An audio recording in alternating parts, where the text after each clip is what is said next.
안녕하세요.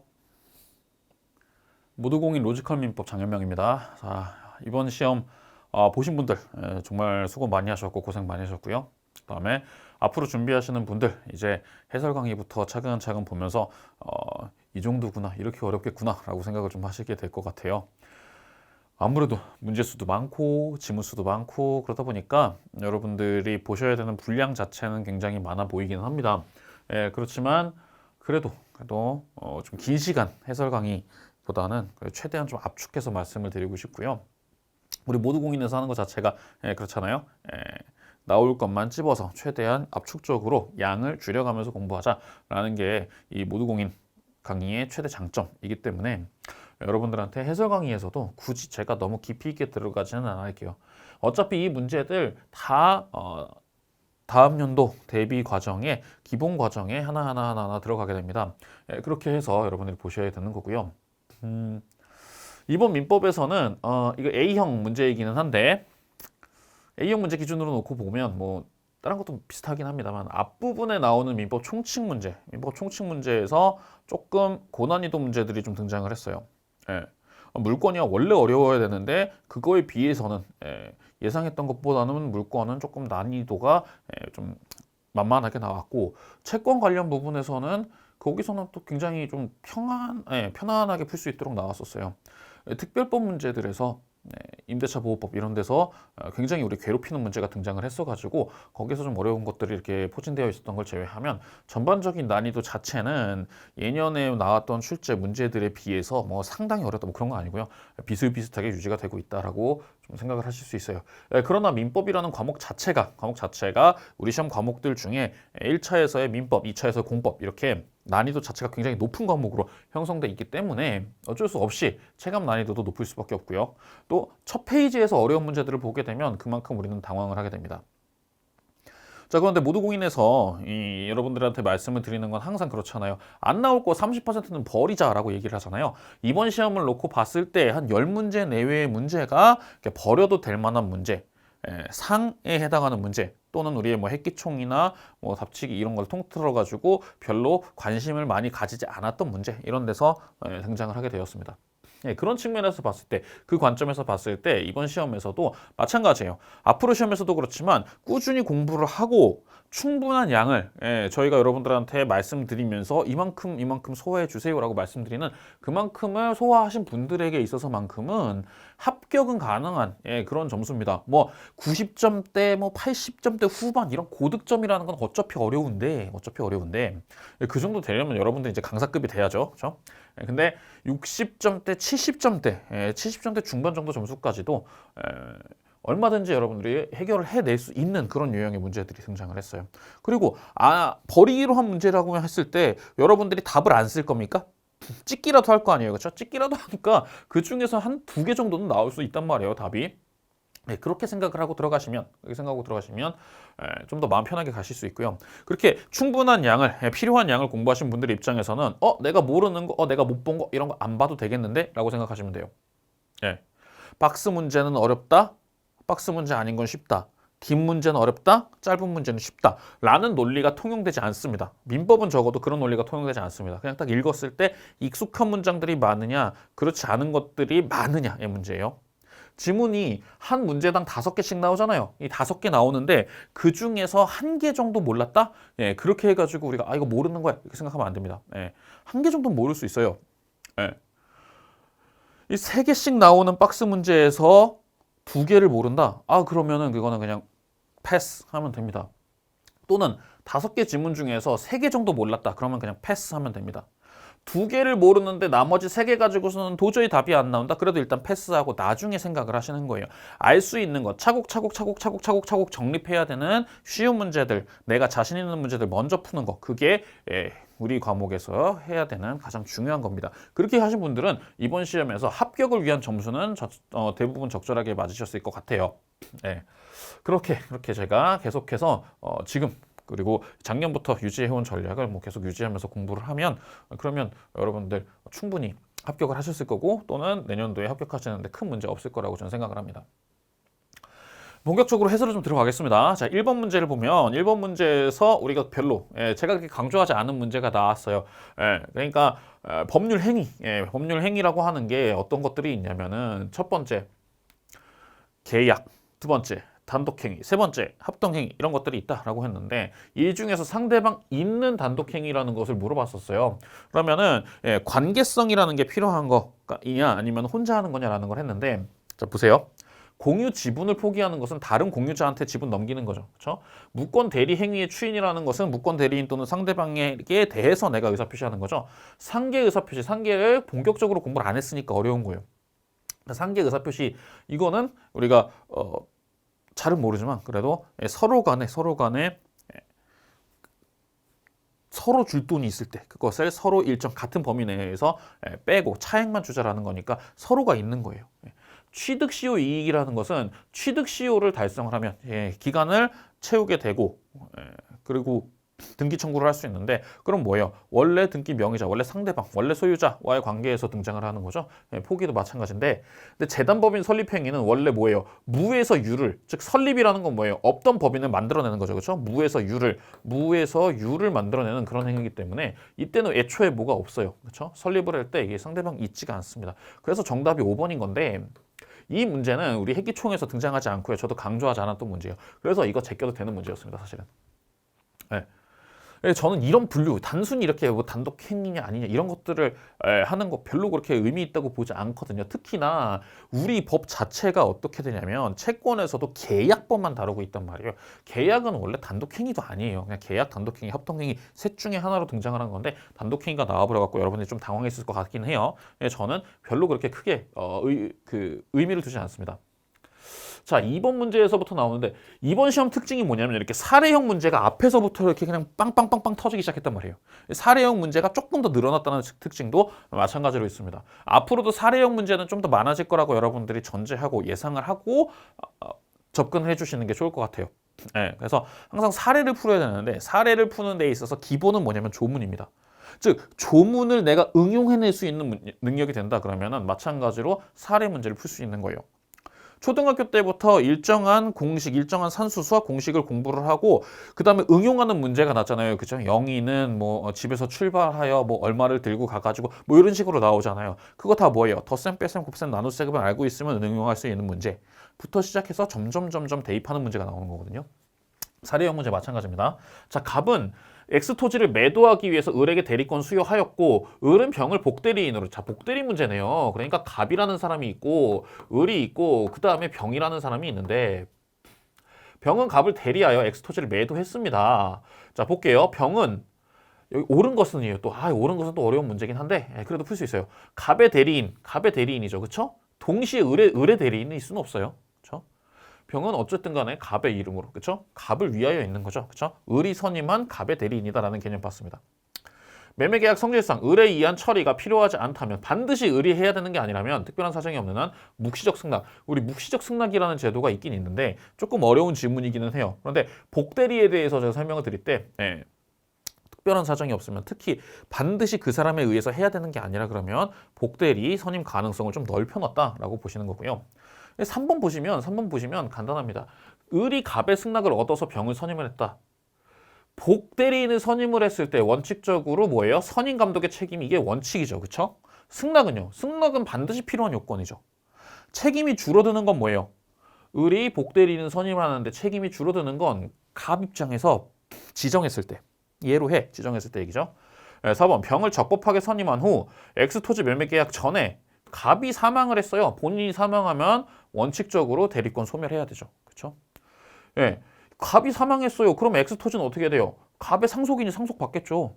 상속인과 병 사이에서는 아무런 문제가 없어요. 아무런 관계가 없는 거예요. 그렇죠? 대리권이 있을 수가 없습니다.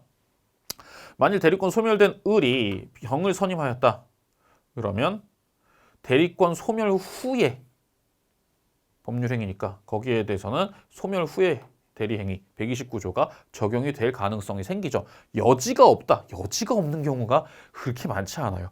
우리 판례 보시면 특별한 사정이 없는 한 이렇게 나오죠.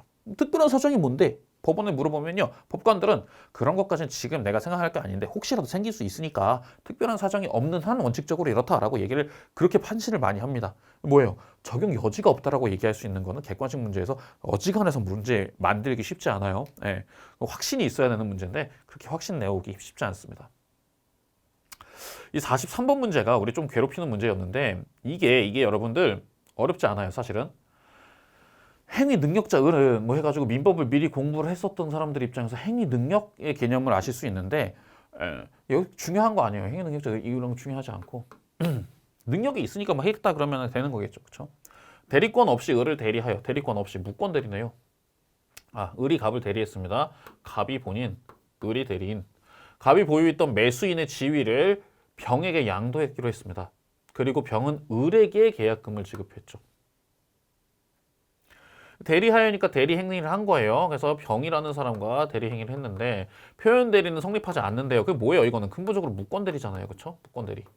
무권 대리로 딱 전환을 전제를 해줬어요. 틀린 것은 자 1번 매수인의 지위 양도 계약 체결 당시 을의 무권 대리를 모른 가병은 그렇죠? 무권 대리 선의 병은 당연히 철회할 수 있고요. 악의자는 철회할 수 없죠, 그렇죠?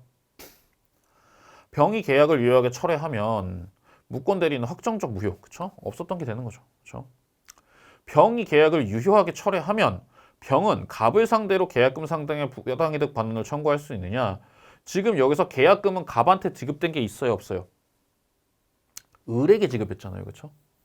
을에게 지급했잖아요. 네. 애초에 무권 대리는 갑에 대해서 어떠한 효력도 없어요. 계약금 지급한 것도 갑에 대해서 효력이 발생하는 게 아니란 말이에요. 무권 대리 처리를 했으니까 이도 뭐예요? 병과 을의 문제죠, 그렇죠? 예. 갑은 아무 문제 없는 사람이죠. 갑은 상관이 없는 사람인데, 그렇죠? 그다음에 병이 계약을 철회한 경우 갑이 철회의 유효를 다투기 위해서는 그러니까 철회를 한다는 건 뭐예요? 모른 병이라는 거고 철회를 못한다라고 갑 입장에서 너 철회하지 마세요라고 얘기하기 위해서는 병이 알았다라는 거 아니에요. 무권 대리를 알았다, 그렇죠? 대리권 없음을 알았다는 것에 대해서 누가 갑이 증명을 해야죠, 그렇죠? 5번 병의 계약 철회 있기 전에 갑이 사망을 하고 을이 단독 상속인이 됩니다. 을이 먼저 자기가 무권 대리를 했다가 자기가 본인 지위를 상속했을 때는 그때는 뭐예요? 추인을 거절할 수 없다. 왜요? 신의 측 때문에 거절할 수 없다라는 것까지. 그것까지는 우리가 다 잘 봤었어요. 그렇죠? 네. 그래서 여기까지 여러분 보시는 데는 별 문제 없었고 초반에 사례형이 나오면서 좀 고생을 하긴 했을 텐데 이 중에서 우리가 시간을 좀 많이 써서 그렇지 후반부로 갔을 때 쉬운 문제들로 얼마든지 극복 가능한 그런 시간이었습니다. 44번 의서와 표시가 불일치하는 겁니다. 불일치하는 상황 세 가지예요. 일단 비진이 표시, 통정허위 표시, 그 다음에 착오 다 불일치 상황이에요. 사기강박은 불일치는 아니죠. 일치하되 하자가 있을 뿐입니다. 자 볼까요? 파산관제에 나왔어요. 파산관제에는 제3자에는 해당하는데 이 사람은 뭐라 그랬어요? 우리가 전부가 악이어야지 악의자가 된다. 그래서 한 명이라도 선이면은 선이 파산관제인이다 라고 얘기했었던 거 그거 그냥 설명드릴 때부터가 우리 교재에는 항상 뭐예요? 전부가 악의일 경우를 전제로 얘기하는데 그런데 제가 설명할 때 뭐라고 했어요? 한 명이라도 선이면은 이 사람은 선의가 된다. 그래서 보호받는다 라는 거였죠. 그렇죠? 상대방이 표의자의 진위 아님을 알 수 있었을 경우 취소가 아니라 무효죠. 무효. 통정이 없었다는 점에서 착오와 구분된다. 비진의 의사 표시는 통정이 없고 착오도 통정이 없고 있는 건 오로지 통정 허위 표시뿐이고 둘 다 공통인데 왜 구분이 됩니까? 아니죠. 제3자는 자신이 선이라는 것을 증명해야 한다. 반대로 되고요. 네. 매수인의 채무 불이행을 이유로 매도인이 계약을 적법하게 해제했다면 이건 해제입니다. 해제. 착오, 취소는 두 개는 동시에 갖고 있을 수 있다. 그렇죠. 그렇죠? 해제에 의해서 채무 불이행 책임을 면하기 위해서 착오 취소를 주장할 수도 있고 사기 취소를 주장할 수도 있고 뭐 여러 가지 다 주장할 수 있죠. 그렇죠? 둘 다 병존하고 있다라는 거 우리는 간단하게 알고 있습니다. 그래서 해제, 뭐 담보 책임 등과 취소 이런 것들은 함께 갖고 있다는 거죠. 45번 요 문제도 여러분 이거 패스. 왜냐하면 우리 교재에서 전형적인 효력 규정, 다시 말하면 무효화시키는, 즉 선량한 풍속 기타 사회질서에 위반하는 행위라든지 아니면은 강행 규정의 내용 이런 것들에 대해서 여러 가지 리스트들이 있고 판례들이 있는데 여기 안 나오는 것들이 있었어요. 기억이랑 니은 얘네들은 효력 규정은 아닙니다. 중간생략금 등기도 허용되는 경우가 있고, 그 다음에 직접 거래 행위 자체는, 그래서 부동산 거래 행위 자체에 대해서는 그것을 뭐 무조건 무효화시키고 그럴 수는 없죠. 그렇죠? 그러나 초과 금품, 돈 받는 거에 대해서는 나중에 반환 청구함으로써 얼마든지 무효화시킬 수 있잖아요. 이거 구별을 하는 방법이 하나 있긴 있는데 뭐가 있냐면, 이게 무효라고 봤을 때 다시 이전 상황으로 회복시키는 것들이 필요할 것이냐, 굳이 필요하지 않을 것이냐. 이전 상황으로 회복시킨다고 했을 때 누군가가 특별히 불행해지고 특별히 과도한 피해를 감수해야 되느냐 말아야 되느냐, 이런 것들을 전제로 생각해 보시면 편해요. 그래서 디귿이 효력 규정이고 기억리는 아니라는 거였는데, 어쨌든 이거 넘겨도 되는 문제입니다. 넘겨도 되는 문제.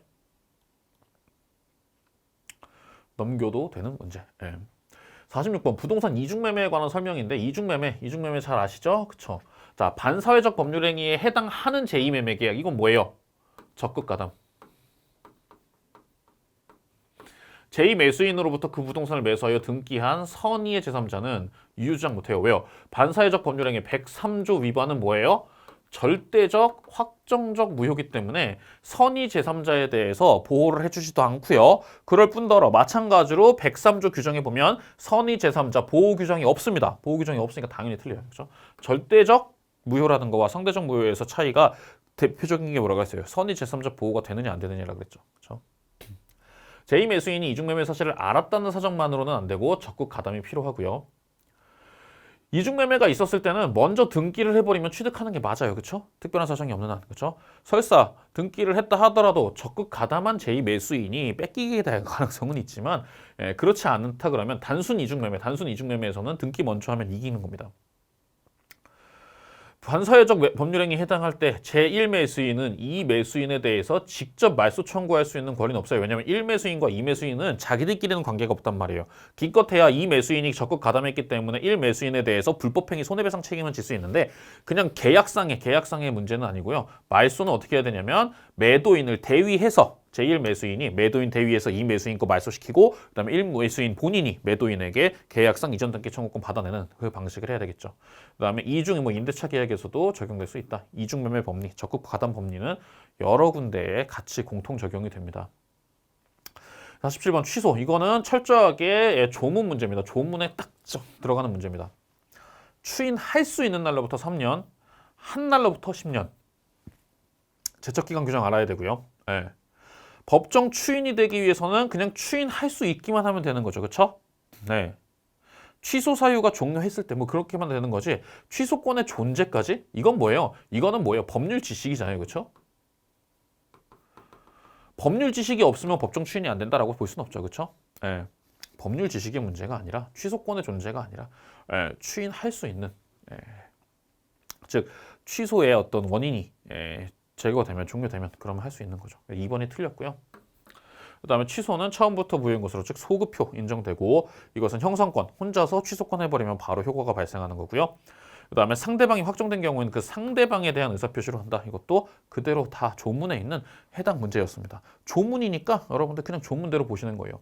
자, 그래서 여기서 제가 41번이랑 45번 두 개 문제 정도는 확실하게 여러분들이 그냥 패스했어도 된다는 거고, 그 다음에 나머지 문제들 중에도 한 문제 정도, 그래서 2개에서 3문제 정도 로스, 손실이 발생해도 크게 어렵지는 않았을 거예요.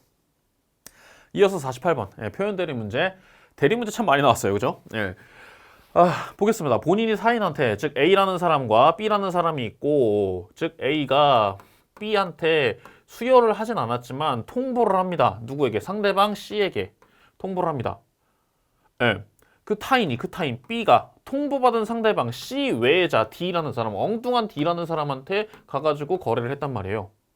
대리권 수요 표시는 누구한테 했어요? 표시는 C한테 했으니까 C 입장에서는 A가 만들어낸 외관을 신뢰할 수 있겠는데, D 입장에서는 A가 만들어낸 외관을 신뢰하는 상황이 없죠. 그쵸? A로부터 들은 게 없잖아요. 그러니까 이 사람한테는, A는 D한테 대리권 수요 표시를 한 바가 없어요. 그러니까 125조가 적용될 수가 없죠. 그죠? 그다음에 표현대리는 어떻게 돼요? 표현대리가 되면 본인이 계약을 이행할 책임을 지라는 거지 손해배상 문제가 아닙니다. 그래서 손해배상 문제가 아니라 그냥 그대로 매매를 했으면 매매 목적물 주고 대금 받으면 되는 거지 과실상계한다고 해서 내가 목적물 중에 집을 거래를 했는데 집에서 일부를 띄어서 주고 이럴 수는 없잖아요. 그죠? 그래서 3번 129조의 표현대리 뭐였어요? 대리권 소멸 후의 표현대리죠. 그쵸? 대리권 소멸 후의 표현대리를 기본 대리권으로 하는 126조의 표현대리는 성립이 되죠. 없는 게 아니라. 그럼 둘 중에는 129조와 6조 중에 뭐가 적용돼요? 126조가 적용되죠. 그렇죠? 125조에 즉 대리권 수여 표시했는데 표시된 정도 범위를 초월해서 대리권 범위를 넘어서 그래서 125조, 6조가 둘 다 겹칠만 하면 그러면 126조가 적용된다 그랬죠. 그렇죠? 자, 대리 행위 B와 C 사이의 행위가 애초에 무효예요. 이거 뭐예요? 강행법규 위반이니까 절대 무효예요, 무효. 절대 무효니까 A가 뭐 표현대리 뭐 요건을 만들어가다가 됐든 설사 나중에 추인을 한다 하더라도 이것은 유효화시킬 수 없습니다. 적용되지 않습니다. 적용되지 않는다. 4번이 옳은 질문이고요. 하여튼 이번에 옳은 것도 많이 나와가지고 시간을 더 많이 썼을 것 같아요. 근데 시간을 줄이는 방법은 자기 확신이 있는 게 가장 중요합니다. 5번 유권대리 주장과 표현대리 주장은 상호 모순 주장이라 그랬죠. 많이 봤던 질문이 계속 나옵니다. 자, 이번엔 조건기한에 대해서 나왔어요. 무효가 밑에 나오고 조건기한이 먼저 나오죠. 자, 법정 조건이라는 거 우리 개념 안 배웠습니다. 그래서 몰라. 이거 모르겠어. 이렇게 놔둬요. 조건이 성리학 풍속 기타 사실상 위반한 것이면은 조건만 무효예요. 법률행위의 통째로 무효예요. 행위가 통째로 무효다. 이거 옳았네. 오케이. 세 번째, 조건부 법률 행위란 조건 성취에 따라서 무엇을? 효력을 또는 효력의 소멸을. 그렇죠? 법률 행위의 성립 자체는 미리 발생했지만 조건이 성취되었을 때 그때 효력으로서 권리 의무가 발생하거나 없어지거나 하게 될 수 있다는 거죠. 그렇죠? 효력의 문제예요. 법률 행위 조건 기한은 효력의 문제예요. 기한, 시기, 종기, 우리 임대차 계약 아니면은 뭐 근로계약, 계약서는 언제 써요? 근로계약은 언제 써요? 한 열흘 전에 쓸 수 있죠. 열흘 후부터 다음 달 1일부터 출근하세요. 이렇게 되면 효력은 출근 의무는 다음 달 1일부터 발생하죠. 그죠? 근로계약 체결은 그보다 전에 체결했잖아요. 그죠? 네. 불능 조건이 정지 조건이면 다시 말하면 정지 조건이 경우에는 조건 성취 시에 효력이 생기는 건데 조건이 성취될 일이 없으니까 애초에 무효가 되죠. 그렇죠? 네, 그 다음에 과거의 사실은 조건으로 되지 못하게 됩니다. 과거의 사실은 뭐예요? 조건 자체는 성취 여부가 불분명한 거고 과거의 사실은 이미 존재하고 있는 성취되어 있는 역사적 사실인데 당연히 조건으로 만들 이유가 안 되죠. 조건의 개념에 대한 겁니다. 50번 무효 볼까요? 무효인 법률행위의 추인은 무효 원인이 소멸한 후 취소도 무효도 다 뭐예요? 그 상황 종료된 이후에 해야 되는 거죠. 그렇죠? 내가 사기당해 있는 상태에서는 취소도 추인도 못 하는 거예요. 무효인 법률행위 역시 마찬가지로 내가 의사 무능력 상태에 계속 빠져 있다. 절대적인 강력한 폭력 아래 있다. 당연히 취소 추인하면 안 되겠죠. 그렇죠? 옳은 것 1번 패스. 끝. 넘어가요. 이런 거 안 읽습니다. 밑에 가가지고. 무효인 법률행위는 추인할 수 없다. 기간 제한 없죠. 그렇죠? 기간 제한 없고 일부 무효일 때는 가정적 의사 이게 핵심 요인이죠. 꼭 반드시 고려해야 되고 그 다음에 무효인 법률행위의 추인도 묵시적인 방법으로도 할 수 있죠. 묵시 추인도 얼마든지 가능합니다. 그 다음에 강행법규 위반이다. 강행법규 위반이 되면은 취소 사유가 있는 것이든 무효 원인이 있는 것이든 간에 강행법규 위반이면 이건 뭐예요? 이거는 안 되는 거죠. 그렇죠? 강행법규 위반으로 무효한 법률행위를 추인했어요? 추인해봐야 강행법규 위반인데 뭐 그죠? 처음부터 게다가 처음부터 말도 안 되는 말도 써놨습니다. 49번, 50번 이렇게 나오면서 여러분들이 여기서 이제 컨디션을 회복을 해야 돼요. 51번 문제 보겠습니다. 물권에 대해서 설명한 건데 이거 어려운 문제였어요. 난이도 4항입니다. 굉장히 어려운 문제입니다. 이것도 제가 굳이 여러분들한테 설명 안 드려요. 다시 말하면 너무 이론이니까. 자, 185조에서의 법률은 이것은 국회가 제정한 형식적 의미의 법률. 185조에는 물권은 법률 또는 관습법에 의하지 아니하고는 이라고 나와 있죠. 그렇죠? 거기서 법률은 국회가 제정한 법률인데 이 국회가 제정한 형식적 의미의 법률. 이거는 이거는 이제 아예 그냥 뭐 법 기초 이론의 얘기고, 법 기초 이론은 제가 우리 시험에서 얘기를 해야 될 이유가 없는데, 그래서 이 문제 별로 마음에 안 들어요. 그러니까 그냥 법학과 나온 사람 입장에서는 51번 문제 보면 되게 쉽게 풀었을 거예요. 근데 일반인 입장에서 우리 시험 과목에 해당하는 구체적인 법을 공부하는 사람이 법의 아주 기초적인 이론, 원리적인 이론 이런 것들을 가지고 문제를 내는 거 풀으라 그러면 이거는 출제한 사람 입장에서는 야 이거 시험 문제겠지 잘 풀겠지라고 냈겠는데 이건 진짜 난이도 상이거든요. 이런 문제 안 풀어도 돼요. 안 풀어요 저는. 사용 수익권 등을 대세적 영구적으로 포기한 소유권? 소유권은 뭐예요? 소유권이라 하면 것은 사용 수익 처분을 위한 사용 수익 처분을 위한 것을 모두한 권리를 갖고 있는 게 소유권이죠. 일부 뭐를 해요? 제한을 받을 수는 있습니다. 그렇죠? 사용 수익 처분 권한을 일부 제한을 받는 어떠한 물권을 또는 어떠한 채권을 본인이 스스로 만들어낼 수는 있는 건데 계약이나 뭐 물권 행위, 채권 행위 등을 통해서. 근데 사용 수익권 등을 포기하게 되면 그것은 뭐예요? 소유권이 아니죠. 쓰지도 못하고 이득도 얻지 못하는데 그게 어떻게 소유권이에요? 그건 소유권이 아니에요. 법이 말하는 소유권 개념이 될 수 없어요. 그래서 답은 2번이에요. 답은 2번이에요. 여러분들이 이렇게 어려운 문제니까 제가 뭐라고 말씀 못 드리는 거고. 그다음에 세 번째, 처분 권능이 없는 소유권. 마찬가지로 사용 수익 처분 다 일정한 범위 내에서 제한될 뿐이지 없는 소유권은 인정되지 않고요. 그다음에 근린 공원을 자유롭게 이용했다. 그래서 고용은 이용권이라는 배타적 권리 주는. 내가 근린 공원 이용했으니까 나 말고 다른 사람들은 근린 공원 아무도 못 들어와. 상식으로 봐도 이건 틀린 지문이죠. 그렇죠? 온천에 관한 권리를 관습법상 물권이라고 볼 수는 없다. 그래서 관습법상 물권에 해당하지 않는 게 온천권, 그다음에 사도통행권 이런 것들이 있었다. 외웠어요. 그러니까 3, 4, 5번은 잘 알 수 있는데 1, 2번 때문에 여러분이 좀 어려울 수 있었는데 뭐 찍어서라도 맞춘 분도 있었고 이거 패스해도 되는 문제입니다. 패스해도 되는 문제. 52번은 패스하면 안 돼요. 이거 물권적 청구권이라는 법리 자체는 어려운 법리지만 그 안에서 쉬운 얘기들만 나왔었어요. 자, 볼까요? 소유권을 양도한 전 소유자가, 즉 이 사람은 뭐예요? 현재 소유권이 없어요. 그렇죠? 물권적 청구권, 소유권에 기한 물권적 청구권은 소유권과 분리되어 있는 게 아니라 소유권의 한 파트라 그랬죠. 한 기관이라 그랬어요. 분리가 안 됩니다. 내 몸과 내 팔은 원칙적으로 분리가 안 되는 거예요. 이거는. 분리 안 되는 겁니다. 이게 절대 그런 거 생각하지 말고. 그래서 소유권에 기한 물권적 청구권은 분리 자체가 안 돼요. 불가능. 왜? 소유권의 당연한 내용이니까요. 그래서 분리 안 됩니다. 1번 틀려요. 물권적 청구권은 귀책 사유랑 상관없죠. 귀책 사유를 따지는 거는 각종의 뭐 채무 불이행 책임이라든지 아니면 불법행위 책임이라든지 이런 것들에 나오는 거고, 물권적 청구권은 뭐예요? 어찌됐든 간에 지금 내가 내 거를 못 갖고 있다라는 그러한 사실 상태로부터 나오는 거죠. 세 번째, 소유권에 기한 방해 배제 청구권은 뭐예요? 현재 방해인 거지 과거에 종결된 손해가 아닙니다. 그래서 무슨 판례 봤었어요? 쓰레기를 땅에다가 매립해놓고 팔아먹은 판례 봤었잖아요. 그렇죠? 이 과거에 이미 존재하는 손해배상은 손해배상으로 가야 되는 거지, 이것은 결과를 제거하는 형태의 손해배상으로 가야 되는 거지 방해배제로 가지 않는다 그랬고요. 어쨌든 소유권과 분리가 안 된다 그랬잖아요. 그렇죠? 소유권의 내용이기 때문에 소멸시효 자체에 걸리지 않아요. 그래서 소유권에 기한 물권적 청구권은 소유자가 소유권을 상실하면 더 이상 인정되지 않는다. 1번, 4번, 5번이 다 같은 말이에요. 사실은 따지고 보면 뭐예요? 물권적 청구권은 소유권에서 분리되지 않는다. 왜? 소유권과 별도에 있는 게 아니라 소유권 그 자체의 한 파트, 하나의 가지에 불과한 거기 때문에 이것은 분리 대상이 될 수 없습니다. 그래서 요거는 뭐예요? 굉장히 쉬운 질문이에요. 53번 이제 등기 청구권 문제가 나오는데 이것도 난이도가 조금 있긴 있어요. 근데 옳은 것을 고르랬는데 여러분 공시법도 공부한 분들은 쉽게 보일 수 있어요. 근데 그렇지 않아도 무슨 말씀 드렸냐면 등기 권리자와 의무자 이 사람들이 하는 것은 등기 신청권에 대한 문제이고 등기 청구권은 뭐예요? 권리자와 의무자 사이의 문제라 그랬죠. 그렇죠?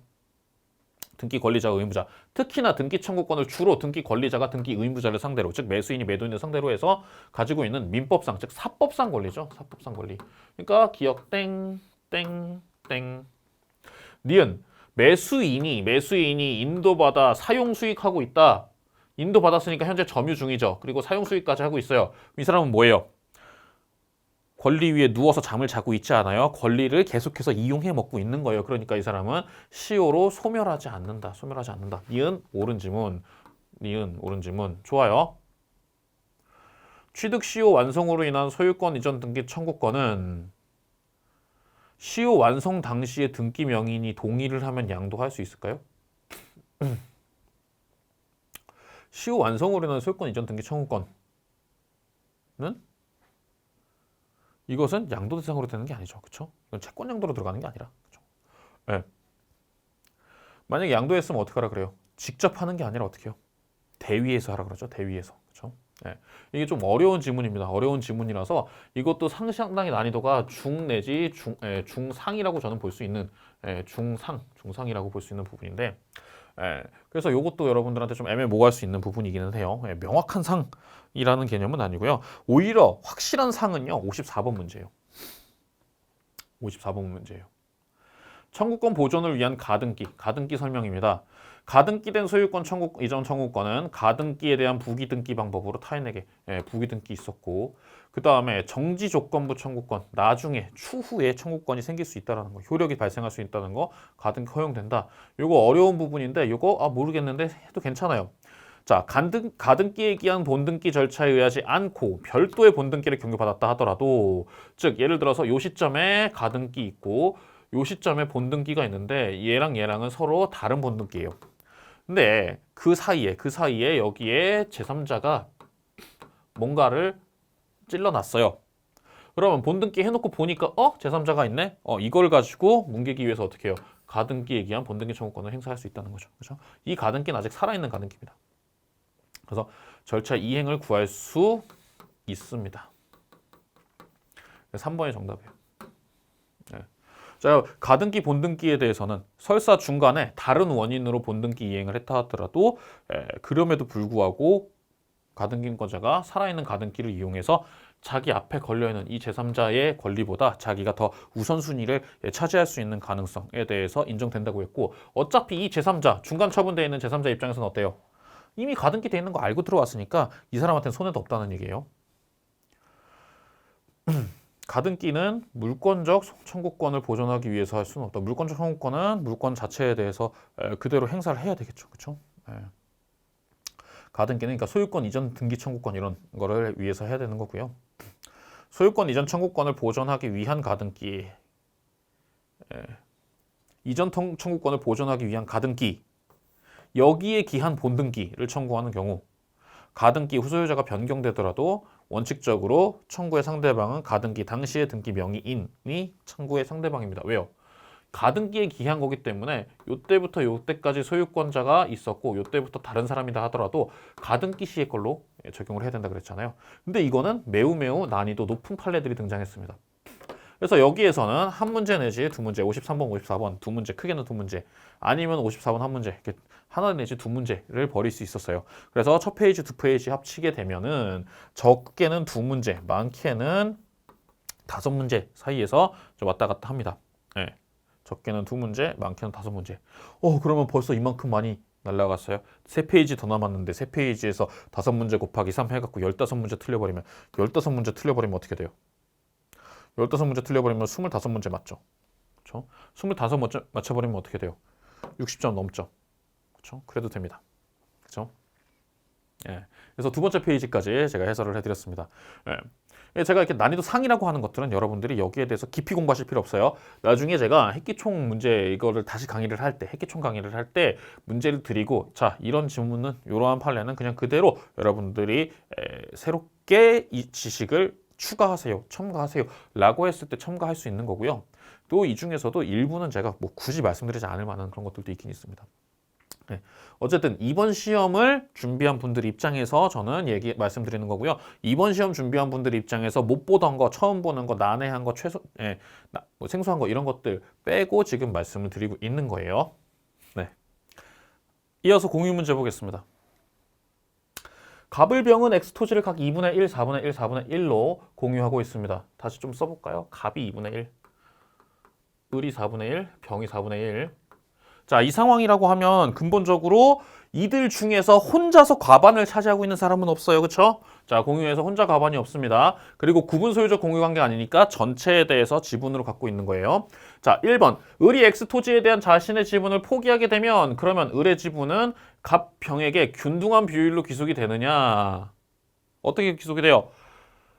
을이 포기하면은 갑과 병에게 들어가는데 갑과 병은 애초에 2대 1의 차이네요. 그쵸? 2대 1 차이네요. 그러니까 균등한 비율로 가는 게 아니라 2대 1로 들어갑니다. 그래서 균등이 아니라 지분 비율에 따라서 귀속이 됩니다. 그 결과 어떻게 되느냐? 그 결과가 어떻게 되느냐? 갑은 병에 비해서 2배 갖고 있는 거죠. 그쵸? 그래서 최종적으로 을이 포기를 하게 되면요. 갑은 3분의 1을, 병은 3분의 1을 이렇게 가지게 됩니다. 최종적으로. 자, 특약이 없다면 갑은 단독으로 X 토지를 제3자에게 임대할 수 있다. 임대는 관리행위고 관리행위는 과반이 필요한데 갑은 과반이 아니라 그냥 반이에요. 과반은 반 초과. 즉 50% 플러스 요만큼이라도 더 했어야 되는데 50%딱 걸리게 되면 과반이 아니라 그냥 반에 해당하기 때문에 혼자서 단독으로 안 되는 거고요. 세 번째, 관리 방법으로 X 토지의 건물을 신축을 할 수 있느냐. 물론 갑과 을이 관리 행위를 하는 데 있어서는 둘이 합치게 되면은 75%가 되기 때문에 과반은 돼요. 그런데 토지의 건물을 신축을 하게 되면 어때요? 토지의 변경이 되죠. 그렇죠? 처분뿐만 아니라 토지 변경을, 공유물의 변경을 가져오는 관리는 혼자 과반을 갖고 못하고 전원이 필요하죠. 네 번째, 갑을병이 X토지 관리에 관하여 특약을 했습니다. 이 특약은 뭐예요? 특정 승계인에게. 즉, X 토지의 관리에 대해서 뭐 관리 의무, 관리 비용, 뭐 관리 관련된 사항에 대해서 특약을 했으면 특정 승계인에게도 승계가 되죠. 그렇죠? 예. 특약 사항은 승계가 됩니다. 4번. 뭐 어렵지 않은 문제예요. 갑을과의 협의 없이 X 토지를 배타적 독점적으로 점유하고 있는 경우 보존행위 좋은데 인도를 청구한다 그러면 뭐예요? 병에게서 갑을에게로 아예 넘기는 거고 인도를 청구해가지고 아예 넘기라 그러면 뭐예요? 병 입장에서는 어때요? 병 입장에서는 자기는 4분의 1만큼조차도 쓰지 못하게 되는 거죠. 4분의 1은 쓸 수 있어야 돼요. 그렇죠? 그러니까 인도 아예 회수해버리는 거, 병이 아예 못 쓰게 막아버리는 것은 불가능합니다. 그래서 인도 청구할 수 없다. 대법원 판결, 전원합의체 판결로 바뀐 판결에 대해서 여러 차례 설명을 드렸었던 얘기입니다. 공유 문제 특별히 어렵지 않게 넘어왔어요. 공유 문제에서 어렵게 나면요. 공유, 합유, 총유 내용을 같이 써가면서 비교 분석하는 이런 문제 내는데 공유 딱 지분 가지고 카운트 할 수 있는 거 어떤 경우는 과반인지 어떤 거는 전체인지 어떤 거는 단독인지 그리고 상대방을 몰아내고 나 혼자 쓸 수 있다는 게 되는지 안 되는지 이런 거 간단하게 이해할 수 있는 겁니다. 자, 소유권 문제입니다. 소유권. 기술적 차적으로 지적도상 경계선과 진실한 경계선이 다르게 작성되었다 하더라도 토지의 경계는 뭐예요? 실제 경계죠. 그렇죠? 지적도는 이것은 권리관계 자체를 얘기하지는 않습니다. 어떻게 해요? 실제 경계에 맞춰서 지적도를 바꿔야 되는 문제가 되는 거죠. 그렇죠? 지적도는 누가 그려요? 나라에서 그리잖아요. 그렇죠? 나라에서 그림 잘못 그리면 내가 소유권 뺏겨야 돼요? 말이 안 되죠. 그렇죠? 토지가 포락, 잠겨버렸어요. 원상복구가 불가능하면 소유권은 소멸하죠. 그렇죠? 없는 물건이 돼버린 거예요. 없는 물건, 존재하지 않는 물건 된 거예요. 타인의 토지를 통과하지 않으면 필요한 수도를 설치할 수 없는 토지 소유자는 통과하지 않으면 수도를 설치할 수 없는 경우에는 승낙 없이 수도를 시설을 한다. 요거 좀 어려운 부분인데 조항에 있으니까 한번 찾아보세요. 수도를 시설은 할 수 있습니다. 근데 뭐 해야 돼요? 보상을 해야 되죠. 당연히 보상을 해야 돼요. 그렇죠? 포위된 토지가 공로에 접하게 돼요. 즉 더 이상은 남의 땅을 필요로 하지 않고 내가 혼자서 내 땅 가지고 길을 나가게 됐다. 그랬을 때는 통행권을 존속시킬 필요가 없죠. 원래 포위되었던 토지, 다시 말하면 여기 이렇게 도로가 있고 여기에 X 토지, 여기에 이렇게 Y 토지가 있었는데 토지가 이제 도로가 이렇게까지 나버렸어요. 그렇게 돼버리면 더 이상 X 토지 안 통과해도 되잖아요. 그냥 이렇게 나가면 되잖아요. X 토지를 계속 써야 된다 그러면 X 토지 소유자 입장에서 너무 불쾌하죠. 화가 나죠. 그죠? 존속하지 않습니다. 당연히 4번. 그렇죠? 주의 토지 통행권 제일 쉬운 거잖아요. 그렇죠? 더 이상 통행이 필요가 없으면 통행권 없어지면 되는 거죠. 자, 증축된 부분이 구조 이용상 독립성이 없어요. 독립성이 없으면 뭐예요? 부합하죠. 그렇죠? 부합해서. 만약에 독립성이 있으면 구분 소유권이 인정될 수 있지만 그렇지 않으면은 건물의 부합, 즉 하나의 건물, 한 동의 건물 그 자체로 남게 됩니다. 계속해서 57번 점유 취득 시효 볼게요. 점유 취득 시효를 보겠는데 자, 1번 어려울 거예요. 성명불상자. 성명불상자의 소유물이라는 거예요. 예.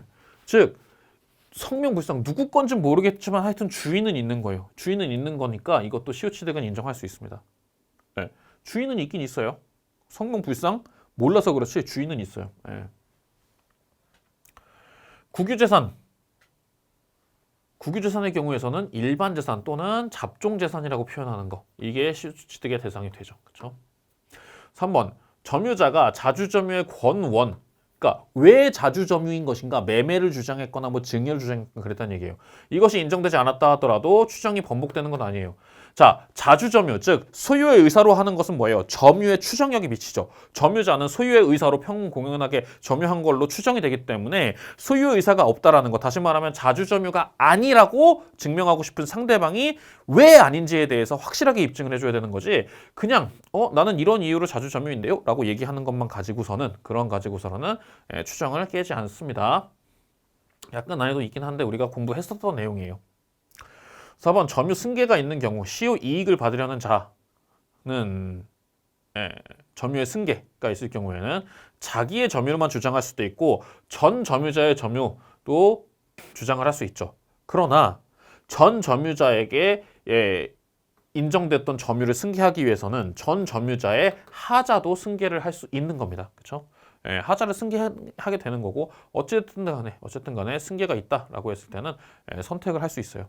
단 여기에 전제 조건은 뭐냐면 임의로 선택할 수 있다는 것의 가장 중요한 전제 조건은 뭐냐면 소유자가 변동이 없는 거예요. 전 점유자의 점유 개시 시부터 지금 승계된 이후 지금 현재 주장하려는 때까지 소유자 변동이 없을 때 그럴 때 문제가 됩니다. 만약에 중간에 제3자의 권리관계 변동이 생겼다 그랬으면 얘기가 달라질 수도 있어요. 그다음 5번 취득 시효 완성 후 소유권 이전 등기를 마치지 않은 시효 완성자는 취득 시효 기간 중에 점유로 발생한 부당이득에 반환 의무는 없다. 아직 등기를 마치지 않았다 하더라도 일단 현재 부당이득 반환 의무가 있는 것은 아니에요. 그렇죠? 등기를 마치게 되면 어떻게 돼요? 등기를 마치게 되면 그 다음에 어떤 문제가 어떤 현상이 생겨요? 등기를 했으므로 과거로 소급해서 권리를 얻게 되죠. 그렇죠? 그 사이에 있는 거 마찬가지로 부당이득 되지 않습니다. 이거 약간 어려운, 약간 중상 난이도 문제였는데 중상 난이도 문제라고 저는 볼 수 있는데 그래도 이거 가지고 그렇게 고생을 할 만한 문제는 아니었어요. 왜냐하면 점유의 추정력, 점유 추정력이라는 거 있다라는 거 이것을 우리가 명확하게 보는 문제였기 때문에 그렇습니다. 여러분들이요. 공부를 하고 나서 한참 이따 시험 봤으면 모르겠는데 공부를 계속해서 핵기총이랑 그다음에 답치기랑 이것을 교재를 계속 같이 놓고 계속해서 반복적으로 보고 있었다 그러면 생각이 나는 문제들이에요. 58번 점유권입니다. 점유권에 대해서도 주로 조문 얘기들이 많이 나왔었어요. 자, 특별한 사정이 없는 한 건물의 부지가 된 토지는 건물의 소유자가 당연하죠. 건물이 그 토지를 깔고 앉아 있는데 그럼 건물 소유자가 그것을 토지를 깔고 앉아 있는 거나 다름이 없죠. 그렇죠? 2번 전후 양 시점의 점유자가 다른 경우에는 점유자가 같으면 전후 양시에 계속이 추정이 되지만 달라져 버리면은 뭐예요? 증명을 해야 돼요. 증명을. 즉 요 시점에 점유자가 바뀌게 됐으면 요때 계속되었다. 그다음에 요때 계속되었다는 것을 증명을 해줘야 점유 계속이 인정이 됩니다. 자, 선의점유자는 과실수취권이 있죠. 근데 과실수취를 하게 되면은 필요비상환 청구하지 못한다 그랬어요. 그렇죠? 못한다. 맞는 얘기예요. 이게 어디에서 실익이 있다 그랬어요? 과실, 다시 말하면은 그 임대료 상당의 이익이 굉장히 클 때, 그렇죠? 그때, 그죠? 그때 의미가 있다 그랬죠. 악의점유자는 과실을 반환을 해야죠, 그렇죠? 근데 악의점유자의 과실로 이 과실은 주의무 위반으로 이 과실을 수취하지 못했다 그러면은 보상을 해야죠. 그렇죠? 네 번째, 상대방 사기에 의해서 물건을 인도했습니다. 사기라는 건 뭐예요? 어쨌든 의사의 의해. 즉 왜곡되긴 했지만 그 사람의 의사에 따라서 갔으니까 이것은 뭐예요? 이것은 침탈의 개념이 아니다. 침탈은 내 의사에 반하여 또는 의사에 완전히 상관없이인 거고 사기는 속았지만 내가 결정한 의사대로 한 거예요. 그렇기 때문에 침탈이 아니라서 반환 청구권 발생하지 않게 됩니다. 좋아요. 5번. 선의점유자가 본권의 수에서 패소하면 이거 핵기총에서 여러분 핵기총뿐만 아니라 답칙에서 많이 봤잖아요. 언제부터? 제기시부터. 선의점유자가 본권의 수에서 본권의 수 제기시부터 바로 떠올라죠. 그죠? 패소 확정이 아니죠. 제기시부터 악의점유자. 예. 악의점유자의 이제 반환 범위. 예. 반환 범위에 있어서의 차이가 좀 생기긴 하는데 그래도 어쩔 수 없다 그랬죠. 예. 뭐라 그랬어요? 제가 소가 제기된 순간 자기가 생각을 잘했어야 된다는 거예요. 예. 여기서 선의점유자라는 뭐예요? 선의점유자라고 하면 자신이 정당할 권한이 없는데도 불구하고 있다고 오신했다는 거잖아요. 그렇죠? 그 다음에 59번 문제 갑니다. 59번 문제 어려운 문제. 이거 상, 이거 패스. 이거 상 문제 상. 어려워요. 이것도 안 풀어요. 저 같으면. 해설만 해드립니다. 담보 목적 지상권이면 비록 지상권은 용익 물권이지만 담보 목적 지상권이면은 피담보 채권 변제로 소멸했을 때 지상권도 소멸하기로 하는 게 그 사람들의 물권 행위 상에서 발생했던 의사인 거잖아요. 그렇죠? 부종성 인정시키는 게 맞습니다. 그래서 기억은 옳은 지문이고요. 지료 지급 연체가 양도 전후에 걸쳐서 이루어졌을 때는 양수인은 뭐예요? 양수인에게 인연이 통산되어야 되는 것이고 양도인, 전 소유자에게, 전 설정자에게 안 준 거는 양도인이 그 사람이 채권을 그대로 보유하고 있는 거죠. 그렇죠? 그 사람에게 보유하고 있는 거고 양수인은 아직 2년 연체를 당하지 않은 거예요. 그만큼 고생 아직 안 한 거예요. 그러니까 양수인은 자신에 대한 연체 기간이 2년 미만이면 안 됩니다. 자기한테 2년이 딱 걸려야 되죠. 그렇죠? 니은이 틀렸습니다. 네, 디귿. 분묘기지권 시효 취득한 자는 토지 소유자가 지료를 청구한 날부터 지료에 대해서는 청구 날부터 이거 판례를 통해서 나와 있는 건데 어려운 판례. 제가 별로 강조드리지 않았던 판례라 가지고 여러분들한테 굳이 강조를 드리지 지금도 맞추기를 요구하지 않습니다. 그냥 그러려니 하고 넘어가시면 됩니다. 내년도 시험 준비하시는 분은 이 판례 기억해 주셔야 돼요. 앞으로 계속 출제될 가능성이 있긴 있어요. 근데 그럼에도 불구하고 저는 이 판례에 대해서 좀 아쉬운 게 뭐냐면 이 분묘기지권이라는 게 이제는 현실적으로 크게 문제가 없는 상황이 될 거기 때문에 왜 출제했을까라는 생각이 있어요. 자, 60번 지역권 보겠습니다. 지역권은 요역지와 분리하여 따로 양도할 수 없죠. 그렇죠? 따로 분리가 안 돼요. 왜요? 지역권이라고 하는 것은 뭐예요? 요역지가 필요로 하는 거기 때문에 요역지가 필요로 하는 권리를 요역지와 분리할 수는 없죠. 그죠? 분리할 수 없습니다. 그 다음에 일부에도 지역권을 설정할 수 있다 그랬잖아요. 그렇죠? 승역지, 요역지 다 뭐예요? 기본적으로 토지의 이용을 위한 건데 토지의 이용을 위해서 남의 토지를 이용하는 게 지역권이란 말이에요. 지역권자 입장에서 내 땅이 아니라 남의 땅을 이용하는 게 지역권인데 가급적이면 어때요? 토지를 남의 땅을 적게 이용할 수 있으면 좋은 거죠. 이용할 수 있다고 했었던 이것도 난이도 쉬운 문제, 하한 문제입니다. 공유자 1인이 지역권 취득하면 다른 공유자도 지역권을 취득한다. 왜요? 지역권은 사람의 권리가 아니라 땅의 권리니까. 그렇죠? 그 땅이 지역권을 얻었다 그러면은 그 땅을 쓰는 그 땅의 소유자 모두가 지역권을 얻게 되는 거고 지역권에 기한 승역지 반환 청구권은 왜 인정되지 않아요? 이 반환 청구권이라고 하는 거, 이 물권적 청구권에서 반환 청구권은 내가 점유할 권한이 있기 때문에 그렇죠. 나의 점유로부터 발생하는 거기 때문에 승역지는 뭐예요? 승역지는 내가 점유하는 곳은 아니에요. 그냥 이용을 할 뿐이지, 일부 이용을 할 뿐이지 점유는 어디까지나 승역지 소유자가 점유를 하고 있습니다. 그래서 인정되지 않는 게 맞고요.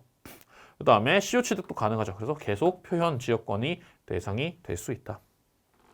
특히 통행지역권 시효취득 판례 이런 것들이 있어요. 계속되고 표현돼야 하고 그다음에 시효취득을 주장한 사람이 그 사람이 자기가 길을 개설을 했어야 되고 이런 것들이 있습니다.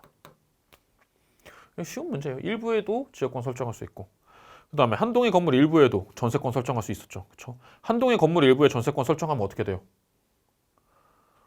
하면 하는 거죠. 그렇죠? 하면 하는데 일부에 대해서 전세권을 설정했으니까 어때요? 전체 건물에 대해서 경매 청구 못하죠. 바로 떠오르는 문제가 61번에서 나옵니다. 5번 먼저 볼게요. 일부에 대한 전세권에서 설정자가 전세금의 반환을 지체하는 경우 전세권자는 건물 전부에 대해서는 할 수 없다는 거죠. 그렇죠? 건물 일부에 대한 권리 때문에 전부에 대해서 경매 청구를 할 수는 없어요. 전세금에 대해서 이제 변제를 받을 수 있는 권리 자체는 전세금 받을 수 있는 권리는 정부에 대해서 행사할 수 있다더라도 경매해가지고 아예 소유권을 넘겨버리는 건 그거는 밸런스가 안 맞는다라는 거고요. 볼까요? 전세금은 성립의 요소, 필수 요소입니다. 그렇죠? 지료는요. 지상권의 대가인 지료는 그거는 필수 아니죠. 정해야 되는 거죠. 전세금은 필수가 되고 그다음에 2번 당사자가 주로 채권 담보 목적을 갖는 전세권, 채권 담보 목적 전세권도 가능했었어요. 그러나 전세권자의 목적물에 대한 사용 수익권을 완전히 배제하는 것이 아니라면 그러면 당연히 전세권으로서의 사용 수익권이 있다라는 거죠. 그렇죠? 주된 목적이 이거고 나중에 혹시 사용 수익권에 대해서도 여지를 남겨놓은 여지를 유보해 놓은 경우라면 당연히 전세권으로서 아무 문제 없는 판례 이것도 핵기총에서 여러 번 봤습니다. 그다음에 법정 갱신된 경우에는 건물전세권이 법정 갱신됐어요. 그러면 갱신에 관한 등기가 없이도 제3자에게 전세권을 주장할 수 있다. 네. 법정에 갱신된 경우 기존에 등기가 있으니까요. 그렇죠? 이것도 조항에 대해서 조항 법률 조항 그대로 나온 거고요. 존속 기간 중 목적물 소유권이 양도가 되면 양수인이 전세권 설정자의 지위를 승계하죠. 그렇죠? 왜요? 물건이니까요. 채권은 사람 대 사람이지만 물건은 물건 자체에 걸려 있는 거기 때문에 물건을 취득했을 때 물건에 걸려 있는 제한 물건도 다 같이 승계하는 게 원칙이잖아요. 그게 물건이잖아요. 그렇죠? 네. 5번은 우리가 이것도 여러 차례 봤던 판례니까 당연히 보실 수 있었어야 돼요. 그래서 여기서도 중 내지 중상 해가지고 상 내지 중상 해가지고 한두 문제. 네. 앞에서부터 보시면은 세 문제, 적게는 세 문제, 많게는 7문제 정도 외에 로스가 발생을 했네요. 적게는 세 문제, 많게는 7문제 정도 로스가 발생했네요. 좋아요. 이 상태에서 여러분들이 지금 시간을 많이 썼으니까 뭐 쉬었다 보고 싶은 분들은 뭐 일시 정지했다 보시면 되고 아니면은 뭐 계속 봐주셔도 됩니다. 근데 네 번째 페이지로 이제 곧 넘어가겠습니다. 네 번째 페이지 보겠습니다. 자, 저당 부동산의 제3취득자에 대한 설명으로 옳은 것을 모든 것은 이거 상 패스. 네, 어려운 거예요. 네. 저당 부동산에 대한 후순위 저당권자는 저당 부동산의 피담보 채권을 변제하고 저당권의 소멸을 청구할 수 있는 제3취득자. 취득한 적이 없어요. 후순위 저당권자는 취득자가 아니에요. 예. 그렇게 여러분들한테 해석을 요구하는 것뿐이지 이 문제 틀렸어도 전혀 문제 제기하지 않습니다. 왜냐하면 제가 여러분들한테 이기피까지 말씀드리지 않았기 때문에. 예. 그 다음에 제3취득자는 보존 개량을 위해서 지출한 비용은 경매 대가에서 우선 상환을 받을 수 있죠. 우선 상환, 그렇죠? 유익비 필요 이거 뭐 상환 청구권, 비용 상환 청구권은 뭐예요? 일반적인 그 우선 변제권자들, 저당권자 이런 사람들보다 훨씬 더 먼저 받을 수 있는 상환 청구권이잖아요, 그렇죠? 그래서 니은을 제거할 수 있습니다. 니은 제거하는데 남는 게 이제 기역 리을이랑 기역 디귿 리을이에요. 기역을 몰랐어도 니은에 대해서 요거는 우리가 반드시 필수로 알았어야 되는 판례니까 안다고 넘어갈 수 있어요. 네. 저당 부동산의 제3취득자는 저당권 실행 경매에 참가하여 매수인이 될 수 있다? 매수인이 되는 거에 문제 없습니다. 이거 돼요. 왜냐하면 제3취득자 입장에서 그렇게 해서 경매에 참가해서라도 어떻게 해요? 내가 싼 값으로 내 부동산 소유권을 지킬 수 있기 때문입니다. 지킬 수 있기 때문이에요. 피담보 채권 변제하고 저당권 소멸을 청구할 수 있는 제3취득자에게는 신청 후에 소유권, 지상권 또는 전세권 취득한 자도 포함한다라고 해서 나오게 되는데 후순위 저당권자는 안 된다라는 거. 라고 되어 있습니다. 경매 신청 후에 소유권, 시상권, 전세권 취득한 자라고 해도 되는데 후순위 저당권자는 행사하지 않는다라는 판례가 있습니다. 그래서 기역 리을 판례는요. 사실 이거는 진짜 난이도 상급 판례고요. 어려운 판례예요. 모르셔도 되는 겁니다. 모르셔도 되는 거고 결국은 니은 디귿을 갖고 찾으라는 거예요. 니은 디귿 갖고 찾는 건데 이만큼 알 수 있느냐 모르느냐. 근데 저는 여기에서 그냥 여러분들한테 패스해라, 틀려라 라고 말씀드립니다. 틀려라 말씀드려요. 틀려라. 저당권 문제가 매번 두 문제 정도씩은 꼬박꼬박 나와요. 그렇죠? 우리가 그 동산에 대해서 적용이 되는 질권이 안 나오는 것만 해도 굉장히 다행스러운 얘기입니다. 사실 이제 62번에서 이렇게 어려운 문제 나왔잖아요. 근데 63번부터 보면은 여기서부터는 다 기본적 사항들이 주로 나오게 됩니다. 볼까요? 저당권의 효력이 미치는 목적물의 범위. 저당권은 어디까지냐? 설정 계약으로 종물에 미치지 않는 것으로 정할 수 있다. 이것도 맞아요. 예. 근데 여러분들이 종물 애매한데 라고 생각했을 것 같아요. 많은 분들이. 왜냐면 주물과 종물에서 봤을 때 종물은 주물에 이렇게 미치게 되니까. 그런데 설정 계약에서 이렇게 할 수 있고요. 목적 토지가 공익사업을 위한 토지 등의 취득 보상에 관한 법률에 따라 협의 취득된 경우 보상금은 물상 대위권의 대상이 되죠. 그렇죠? 뭘로 변한 거예요? 땅이 돈으로 변한 거잖아요. 그렇죠? 그러니까 물상 대위권 행사할 수 없는 게 아니라 있죠.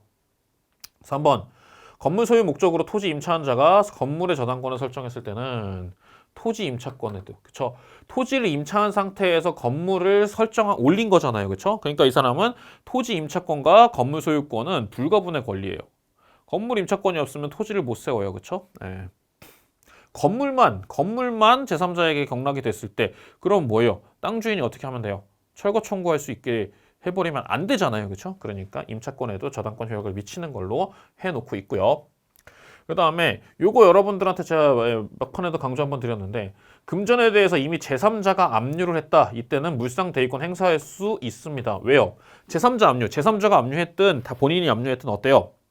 제3자 입장에서는 저당권 걸려있다는 걸 알았기 때문에 자기가 압류했을 때도 전액을 받지 못한다는 걸 알고 있는 거고요. 압류의 이유는 뭐냐면 금전의 경우에는 채무자한테, 즉 저당권 설정자한테 금전이 지급되면 그 사람 소유의 다른 금전이랑 다 섞여버리죠. 그러니까 뭐예요? 그 부분만 따로 떼어서 공시할 수 있는 방법이 없어요. 공시 방법이 없으니까 압류해야 된다고 말씀드렸잖아요. 그렇죠? 따로 떼어놓고 원래 그 채무자가 즉 저당권 설정자가 못 쓰게 묶어놔야 되는 필요가 있어서 그냥 묶어놓기 위해서 하는 거지 이 압류 행위 자체가 뭐 우선권을 위한 요건 이런 것들은 아니라는 거 설명드렸고 그다음에 압류 이후에 저당권 설정자의 저당 부동산에 대한 차임 채권에 대해서도 효력이 미친다. 차임 채권. 예. 중요합니다. 차임은 뭐예요? 빌려주고 받은 임대료 얘기하는 거죠. 그렇죠? 이렇게 볼 수 있습니다. 63번도 여러분들이 이게 62번의 영향을 받아서 어려웠을 수도 있어요. 어려웠을 수도 있는데 저는 그 정도까지 보지 않고 특히나 4번 판례, 이 판례가 또 워낙 유명한 판례였었으니까 그렇게 보고 넘어가시면 되겠습니다. 유치권에서 결련 관계는 뭐예요? 피담보 채권과 유치물 자체가 관계가 있어야 된다는 거잖아요. 그렇죠? 즉 물건에 관하여 발생한 거죠. 권리금은 그렇죠? 권리금은 중요하잖아요. 권리금은 의미 없어요. 권리금은 깔끔하게 기억 지웁니다. 그 다음에 임차보증금 반환 청구권. 임차보증금은 건물에 관한 거예요? 사람끼리에 관한 거예요? 사람끼리에 관한 거죠. 건물 자체에다가 써놓은 비용이 아니잖아요. 그렇죠? 임차인이 그냥 임대인한테 준 것뿐이지 건물의 수리비라든지 건물 자체 뭐 유익비, 필요비 이런 거랑 달라요. 임차보증금 아니라고 했었죠. 그렇죠? 유치권 해당하지 않는 예로 리스트 적어놓은 거에 전형적으로 나와 있습니다. 니은 지워요. 끝.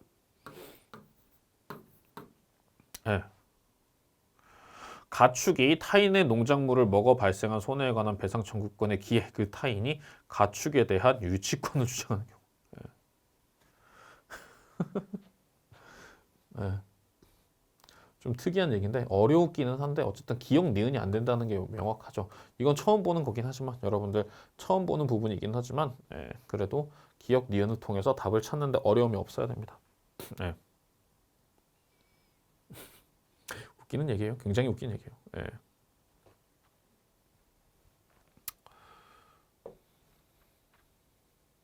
65번 가겠습니다.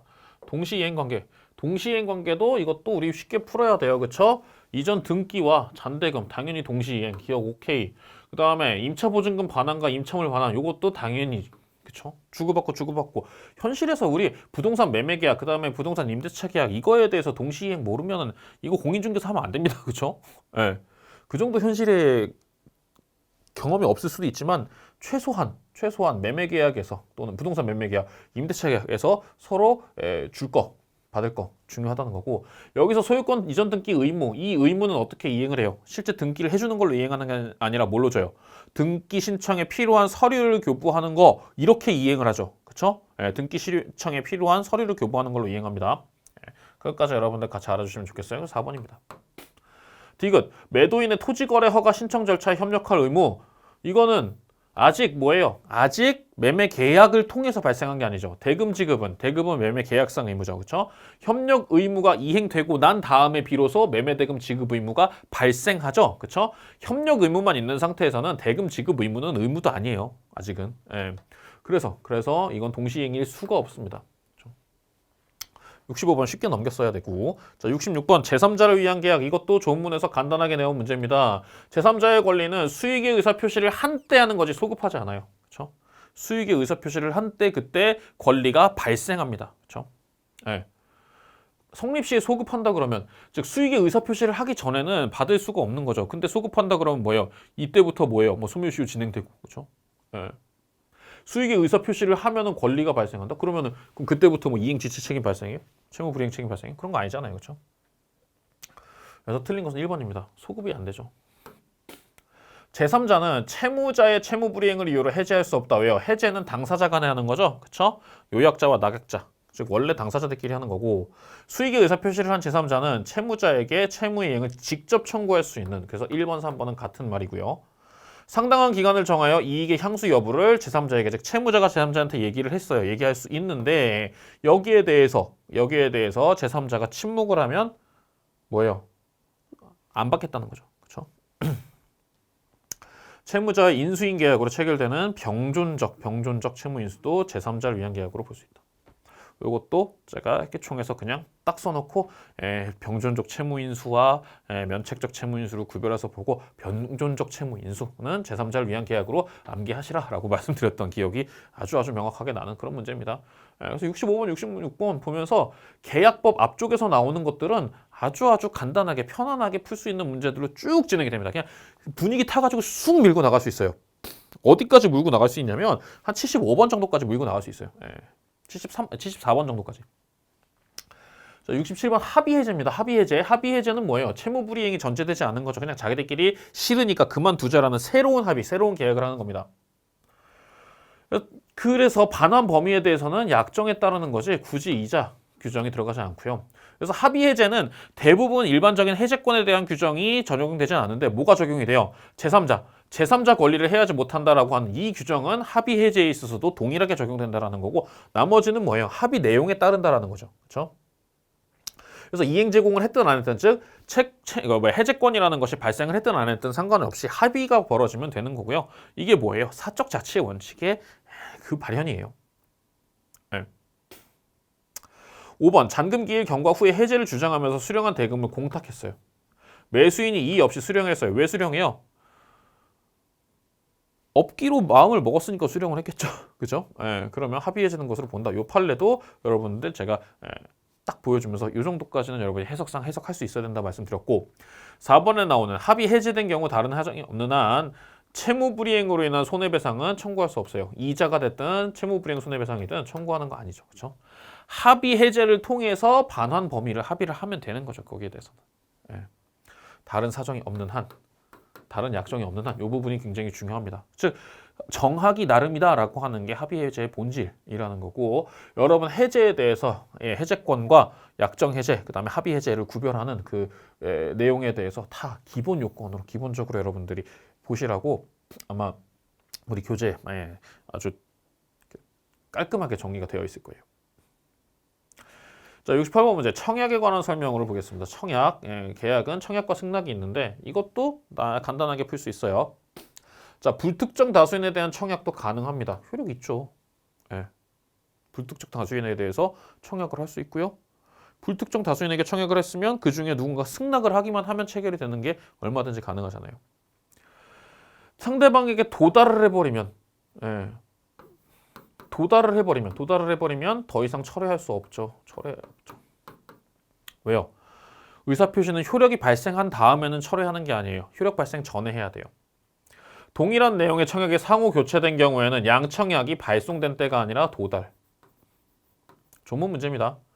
내용이 제시되지 않은 광고는, 다시 말하면 쉽게 말하면 뭐예요? 광고를 했는데 이게 금액이 얼마짜리 물건인지에 대해서 광고 안 됐어요. 그럼 청약이 아니죠. 그죠? 얼마짜리인지 안 나왔으면 청약 아닌 거잖아요. 그냥 단지 광고. 이게 뭐예요? 이게 청약의 유인이에요. 도급 계약을 체결하고자 하는 교섭 당사자가 단순히 견적서를 제출하는 행위, 이것은 뭐예요? 자, 이 조건에 하시려면 말씀하세요라는 거죠. 그렇죠? 청약의 유인에 해당합니다. 이 조건에 해당하면은 하세요, 말씀하세요. 요 정도 가지고죠. 그렇죠? 예. 이건 견적서에 불과하잖아요. 그렇죠? 견적서. 우리가 그렇잖아요.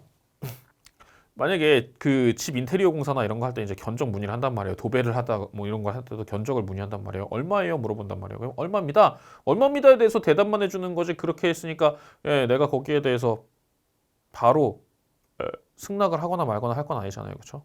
예. 왜 내가 청약했는데 당신 답이 없어요? 이렇게 얘기하는 거 아니잖아요. 그렇죠? 얼마입니다. 라고 견적서를 보내줬어요. 견적서 보내고 나서 받았을 때 그러고 있다가 그냥 가만히 있으면 아, 저 사람이 나한테 일을 안 맡기려나 보다 라고 생각을 하는 거죠. 그렇죠? 예. 그렇게 되어 있습니다. 예. 뭐 청약도 굉장히 쉽죠. 예, 굉장히 쉬워요. 예. 뭐 어렵게 보지 않았습니다. 예, 아까 이제 3개에서 7개 정도 틀릴 수 있다고 봤는데 여기에서 한 문제 정도, 4개에서 8개 정도. 아까 62번이 어려웠었죠, 그쵸? 예. 만약에 한 문제 더 해가지고 4개에서 9개로 한다 그래도 아직 9개 틀렸어요. 아직 9개 틀렸으면은 그래도 지금 아직 70점대 유지하고 있는 겁니다. 70점대 후반을 유지하고 있어요. 대단한 점수죠, 그죠? 예. 대단한 점수, 유지를 하고 있는 겁니다. 네, 현재로서는. 이렇게 해서 일단 4번째 페이지까지 끝납니다. 5번째 페이지 들어가겠습니다. 이번엔 약관 문제예요. 약관 문제. 예, 처음에 68번 문제에서는 청약과 승낙에 의한 계약의 체결. 이번에는 약관에 의한 계약의 체결. 약관은 대량 규모를 신속하게 그리고 객관적으로 모두에게 동일하게 적용시키겠다라는 의도로 만든 거고, 그렇지만 이게 기업에 의해서 주로 공급자들에 의해서 작성되기 때문에 아무래도 불리한 지위에 있는 소비자 보호를 위해서 약관규제법에서는 소비자에게 불리한 것들을 가급적이면은 좀 없앨 수 있는 방향으로 규제를 하고 있다 그랬죠. 자, 그렇기 때문에 부당하게 과중한 지연 손해금 등 이런 것들은 무효로 하고, 그쵸? 그 다음에 명백하지 못하면 작성자, 즉 기업, 공급자 불리하게 해서 소비자 보호를 하고, 고객에게 부당하게 불리하면은 공정을 잃은 것으로 추정을 하고, 다 좋아요. 목적과 취지를 고려하여 공정하고 합리적으로 해석한다, 이런 것들은 당연히 뭐 도덕책 같은 얘기고요. 그쵸? 5번 보세요. 계약 체결자의 의사나 구체적인 사정을 고려하는 게 아니고 이건 뭐예요? 철저하게 객관적으로 보자라고 보는 게 약관이죠. 그렇죠? 약관 조항 자체의 내용을 객관적으로 통일적으로 일률적으로 보기 위한 게 그게 약관의 기능 중에 하나고 목적 중에 하나입니다. 어렵지 않게 뭐 5번 답이 나오고 70번 수량 지정한 매매의 목적물의 일부 매실. 원래 우리 담보 책임에 대해서는 전부 타인 권리 매매 나오고 그 다음에 일부 타인 권리 매매 나오죠. 일부 타인 권리 매매와 수량 지정 매매의 일부 매실의 경우가 동일하게 취급이 됩니다. 소량 지정 매매에 대해서는 1번 읽어보시면 돼요. 일정한 수량이라는 것에 주안점, 중점을 두고 대금도 수량을 기준으로 그래서 수량이 달라지게 되면 이 계약 자체가 원래 의도했던 것과 전혀 다른 형태의 계약이 돼버리는 뭐 그런 것을 수량 지정 매매고 여기에 대해서는 선악을 구별을 하죠. 그렇죠? 수량 지정 매매 같은 경우에는 선악을 구별하잖아요. 선악을 구별을 해서 선악 구별해서 선의는 해제를 할 수도 있고 또는 대금 감액을 청구할 수도 있고 근데 여기에다가 2개 플러스 손배도 할 수 있고 악의 매수인 같은 경우에는 오로지 감액만 청구할 수 있어요. 그렇죠? 2번에 틀렸죠. 손해배상 청구할 수 있다가 틀렸죠. 그렇죠? 악의 매수인이 손해배상 청구하면 안 되죠. 선의 매수인은 대금 감액 청구할 수 있고 악의 매수인도 감액은 청구할 수 있습니다. 잔존 부분만이면 매수하지 아니하였다. 그럼 선의 매수인은 전부 해제, 즉 해제권이 있죠. 해제권. 악의 매수인에게는 해제권이 없습니다. 아예.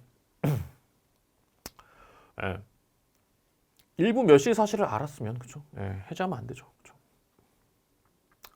선의 매수인은 일부 멸실 사실을 안 날로부터 1년 내에 그러니까 좀 더 뒤로 가고 그럼 악의 매수인은 똑같이 1년이기는 한데 이때는 안 날이 아니라 계약을 한 날로부터 그래서 악의 매수인 경우에 한 날로부터 1년이 먼저 오겠죠. 그렇죠? 선의 매수인은 계약할 당시에는 몰랐으니까 나중에 알게 되었을 때 그때로부터 1년으로 훨씬 더 뒤로 더 많이 보호를 받게 됩니다. 담보 책임에 대해서는 제가 여러분들한테 표 그리라 그랬죠. 그래서 전부 타인, 일부 타인과 수량 지정 매매 똑같다는 거 생각하시고 뭐 용의권 그다음에 담보물권 관련돼 있는 부분, 그리고 하자담보 책임에 관한 거. 그래서 차이가 발생하는 것들에 대해서 선의, 악의 구별을 하느냐 마느냐, 어디까지 보호를 해주느냐, 표 그리느라는 거 말씀드렸고, 그 표에 따라서 보셨으면 이 70번 문제는 2번에서 그냥 쉽게 딱 체크해버리고 바로 넘어갈 수 있었어요. 1, 2번에서 답이 나와버리잖아요. 내가 명확하게 아는 게 나와버리면 밑에 거 보지 말고 넘어가세요. 본다 하더라도 그냥 대충만 보고 넘어가세요. 현혹되지 마시고. 71번 자기 소유 X토지를 3억 원의 을에게 매도하면서 환매권, 환매네요. 아, 소유권에서 환매와 관련, 매매에서 환매와 관련된 게 나오고, 을이 X토지에 대한 소유권 이전 등기를 마쳤습니다. 약정을 하고 이전 등기를 했는데 환매에 대해서는 환매 등기도 있죠. 그쵸? 자, 환매는 어떻게 해요? 소유 토지 3억 원의 매매, 즉 매각 대금 플러스 매매 비용, 그렇죠? 3억 원 플러스 매매 비용만 하면 환매할 수 있습니다. 그러니까 뭐예요? 환매 기간 동안에 시가가 아무리 올랐어도, 어지간히 올랐다 하더라도 비싸게 사오는 게 아닌 거죠. 그렇죠? 환매 기간을 정하지 않았으면은 최장 기간인 5년, 그렇죠? 최장 5년으로 가죠. 최장 5년. 환매 등기 할 수 있는데 이전 등기, 부기 등기로 하는 거지 별도 등기 하는 게 아니고요. 그 다음에 환매 등기 후 병이 을로부터 X토지를 매수하였습니다. 그래서 갑, 을 이렇게 넘어갔고, 혹시 갑한테 넘어갈 수 있는데 이게 나중에 병한테 넘어가요. 을은 환매 등기를 이유로 하여 소유권 이전 등기를 거절하면 안 되죠. 그렇죠? 이거 우리가 다 봤었죠. 왜요? 갑이 환매권 행사 안 하면 어쩔 건데요? 환매권 행사 안 하면 어쩔 건데요? 네. 환매권 행사 안 해버리면 갑 입장에서는 5년 지날 때까지 환매권 행사 안 할 수도 있고, 또는 을이 환매권 행사할래요? 물어봤더니 안 할 건데 거절해버릴 수도 있고, 그렇죠? 그러면 병 입장에서는 당연히 그냥 살 수 있는 거잖아요, 그렇죠? 환매가 되어서 갑한테 복귀가 되었을 때 그때 병에게 문제가 생기는 거기 때문에, 그렇다고 해서 미리 예방적으로 을이 야 기다려봐, 너 환매 행사할지 않을 때까지 내가 이전 단계 안 해줄게, 이런 식으로 나올 일은 없습니다. 예, 그것은 병에게 가혹합니다. 예. 5번 만일 갑의 환매 등기 후 정의 X토지에다가 을에 대한 채권 담보하기 위하여 저당권을 설정하였다라고 됩니다. 네. 저당권을 설정했을 때는 어떻게 돼요? X토지 소유권 이전 등기를 마친 경우 저당권을 소멸하는 이유는 순위가, 그렇죠? 환매의 순위가 먼저가 되는 거죠. 그렇죠? 갑이 적법한 환매권을 행사하여 X토지의 소유권 이전 등기를 하면 정의 저당권을 소멸한다. 다시 말하면 정 입장에서는 이게 앞으로 소멸될 수 있는 가능성이 있다는 걸 보고 거래하기만 하면 된다는 거예요. 등기부에 나와 있잖아요. 부기등기가. 그렇죠? 부기등기 안 됐으면 정의 보호를 받을 수 있는데 부기등기 돼 있는 거니까. 예. 그리고 이러한 부기등기는 어쨌든 유효기간이 정해져 있어요. 그렇죠? 예, 최장 5년 이렇게 유효기간 자체가, 환매권 자체의 유효기간이 정해져 있기 때문에 부기등기 한 것도 날짜 잘 살펴보면은 앞으로 환매가 이루어질지 안 이루어질지에 대해서 알 수 있습니다. 그렇죠? 여기서 나오는 환매 등기는 뭐예요? 소유권 이전 등기를 하면서 부기 등기를 한 거지, 환매권을 행사해서 다시 이전 등기 받아온 걸 의미하지 않습니다. 환매에 대해서 몇 개 안 되는 쟁점인데 거기서 나온 거 당연히 여러분들 푸셨을 거라고 저는 생각을 합니다. 많이 맞춰주셨을 것 같아요. 예. 교환에서도 문제 나왔는데 교환은 다 조문이라 그랬죠, 그렇죠? 환매도 거의 다 조문인데 저 판례 문제 하나 나왔고 조문이에요. 교환은 유상, 쌍무. 매매나 교환이나 다를 게 없어요, 그렇죠? 돈으로 주느냐 물건으로 주느냐 그 차이가 있을 뿐이죠. 일반인이 금전의 보충 지급, 이걸 뭐예요? 보충금. 보충금은 결국은 매매 대금이죠, 그렇죠? 가져오는데 대가로 주는 돈이기 때문에 보충금은 매매 대금 준용한다. 다른 약정이 없는 한 하자 담보 책임, 매매나 다를 게 없으니까 기억, 니은, 디귿 다 맞아요. 리을이 좀 문제인데 보세요. 이것도 상식적으로 볼 수 있어요. 제가 누차 강조하죠. 시가를 묵비했어요. 그래서 고지하지 않았다. 불법적인 간섭 아니죠. 가격은 누구 책임? 각자 자기 책임. 가격은 각자 자기 책임. 네. 내가 비싼 값이라고 생각했든 좀 더 싸게 생각했든 내가 오를 것이라고 예측했든 아니든 그건 뭐예요? 내 선택, 내 책임인 거예요. 그걸 가지고 뭐 누구한테 억울하다 하소연할 수 있는 거 아니죠. 그렇죠? 당연히 기억, 니은, 디귿 맞고 리을 틀리다라는 거. 여러분한테 주는 문제, 이거 주는 문제입니다. 확실하게 주는 문제입니다. 네. 받아가셔야 되는 문제예요. 네. 여기 보시면은 이 챕터에서는 별로 그렇게 특별히 어려울 게 없어요. 네. 자, 을이 갑으로부터 이제 임대차 나오네요. 건물 소유를 목적으로 X 토지를 10년간 임차하여 자신의 건물을 신축을 했습니다. 자, 그러니까 땅에 대해서는 갑 소유 땅이고요. 여기에다가 을이 임차권을 갖고 있고요. 그 위에다가 을의 건물을 올렸네요. 갑이 X 토지의 소유자 아닌 경우에 임대차 계약은 유효하게 성립을 하느냐? 임대차 계약이라고 하는 것은 계약은 맺을 수 있죠. 그렇죠? 네. 임차할 수 있죠. 그렇죠? 네. 또 소유자가 아니더라도 임대차 할 수 있죠. 뭐 어떤 경우? 갑이 X 토지의 소유자가 아닌데 갑소유 토지가 아니라 예를 들어서 뭐 병이라는 사람 소유의 토지인데 그 위에다가 갑이 지상권을 설정해놨다. 당연히 되는 거잖아요. 네. 당연히 되는 거예요. 네. 갑과 을 사이에 반대 약정이 없으면 을은 갑에 대하여 임대차 등기 절차에 협력할 것을 청구할 수 있다. 근데 보통은 안 하죠. 그렇죠? 네, 이것도 임대차 조문에서 임대차도 채권인데 등기가 가능하고 민법 자체가 가능하게 했는데 그런데도 불구하고 대부분 실무상 안 이루어지니까 제가 보호법을 만든다라고 그렇게 설명드렸죠. 현존 지상 건물을 등기했을 때는 그러면 제3자에 대해 임대차 효력이 없는 게 아니라 있다 그랬죠. 그렇죠? 이 건물에 대해서 저당권만 설정을 해도 임차권에 대해서도 효력이 미치는데 그렇죠? 건물 소유권을 등기했으면 당연히 건물이 적법하게 서 있는 임대차에 대해서도 당연히 효력을 미쳐야 맞겠죠. 그렇죠? 효력이 없을 수가 없습니다. 앞에 문제 뒤에 문제 두 개 똑같은 얘기예요. 자, 10년이 경과한 때 지상 건물이 현존하면은 을은 갱신 청구, 갱신 청구할 수 있고 안 싫다 그러면 건물 사가라 얘기할 수 있죠. 매수 청구할 수 있죠. 그러나 이 갱신 청구는 뭐 반드시 갑이 뭐 응해야 되는 뭐 그런 건 아니죠. 그렇죠? 뭐 거절 가능한 부분이 있죠. 을의 차임 연체액이 2기의 차임 연체액에 달하는 경우 특약이 없는 한 갑은 임대차 계약을 해지할 수 있다. 그래서 원칙적인 임대차는 2기, 그렇죠? 상가 임대차는 3기. 그렇죠? 이렇게 여러분들이 보셨을 거예요. 네. 74번까지는 그래도 뭐 만만한 문제였어요. 갑은 자기 소유 X 창고 건물의 전부를 월차임 60만 원에 3년간 임대하였고 동의를 얻어서 건물의 전부를 병에게 2년간 전대했네요. 갑이 을에게, 을이 병에게, 여기서는 임대, 여기는 전대 개념. 근데 동의가 있으니까 적법한 전대입니다. 적법한 전대니까 얼마나 문제가 풀 게 쭈그러들어요. 그렇죠? 틀린 것은 첫 번째. 갑과 을의 합의로 임대차 계약을 종료하게 되면 병의 경위는 소멸하느냐. 갑이든 을이든 뭐예요? 병이 여기에 걸려 있는, 여기에 물려 있다는 사실을 아는데 자기네들이 함부로 종료시키지 말라는 거죠. 그렇죠? 이렇게 됐을 때는 소멸하지 않는다라는, 여기 소멸시킬 수 없다라는 게 명문 규정으로 있습니다. 명문 규정으로 있어요. 보시면 돼요. 병은 직접 갑에 대해 월 차임 60만 원 지급을 하겠죠. 그렇죠? 전차인은 전대인에 대해서 직접 의무를 갖고 있고 그럼에도 불구하고 임대인은 자신의 채무자에 대해서는 당연히 지급 청구할 수 있는 거고. 그렇죠? 갑에 대한 차임 연체액이 120만 원에 달했다. 을이 갑한테 60만 원 해가지고 안 줬어요. 2기 연체했네요. 2기 연체했을 때는 통지 않아도 해지할 수 있다. 대항할 수 있다. 그렇죠? 이때는 갑이 돈을 자기가 못 받았으면 뭐 당연히 갑은 자기 권리 행사할 수 있어야 되겠죠. 그렇죠? 합의로 종료하는 경우랑 차임 연체로 인한 해지하고는 느낌이 다르다 그랬어요. 그렇죠? 이유가 다르다. 갑 입장에서 병을 배려해 줘야 되느냐 그렇지 않느냐라는 거. 만약에 여기에서도 병을 배려하지 않는다 그러면은 을은 병을 배려해 줘야 된다 그러면 을은 병을 방패 삼아 가지고 뭐예요? 갑을 괴롭힐 수 있는, 갑에게 손해를 끼칠 수 있는 그런 상황이 되잖아요. 그래서 통지하지 않아도 대응할 수 있고요. 5번 전대차 기간이 만료한 경우 병은 갑에게 전 전대차, 이전 전대차와 동일한 조건으로 이번엔 자기가 직접 임대할 것을 청구할 수 없느냐. 전대차 기간이 만료했습니다. 갑은 보세요.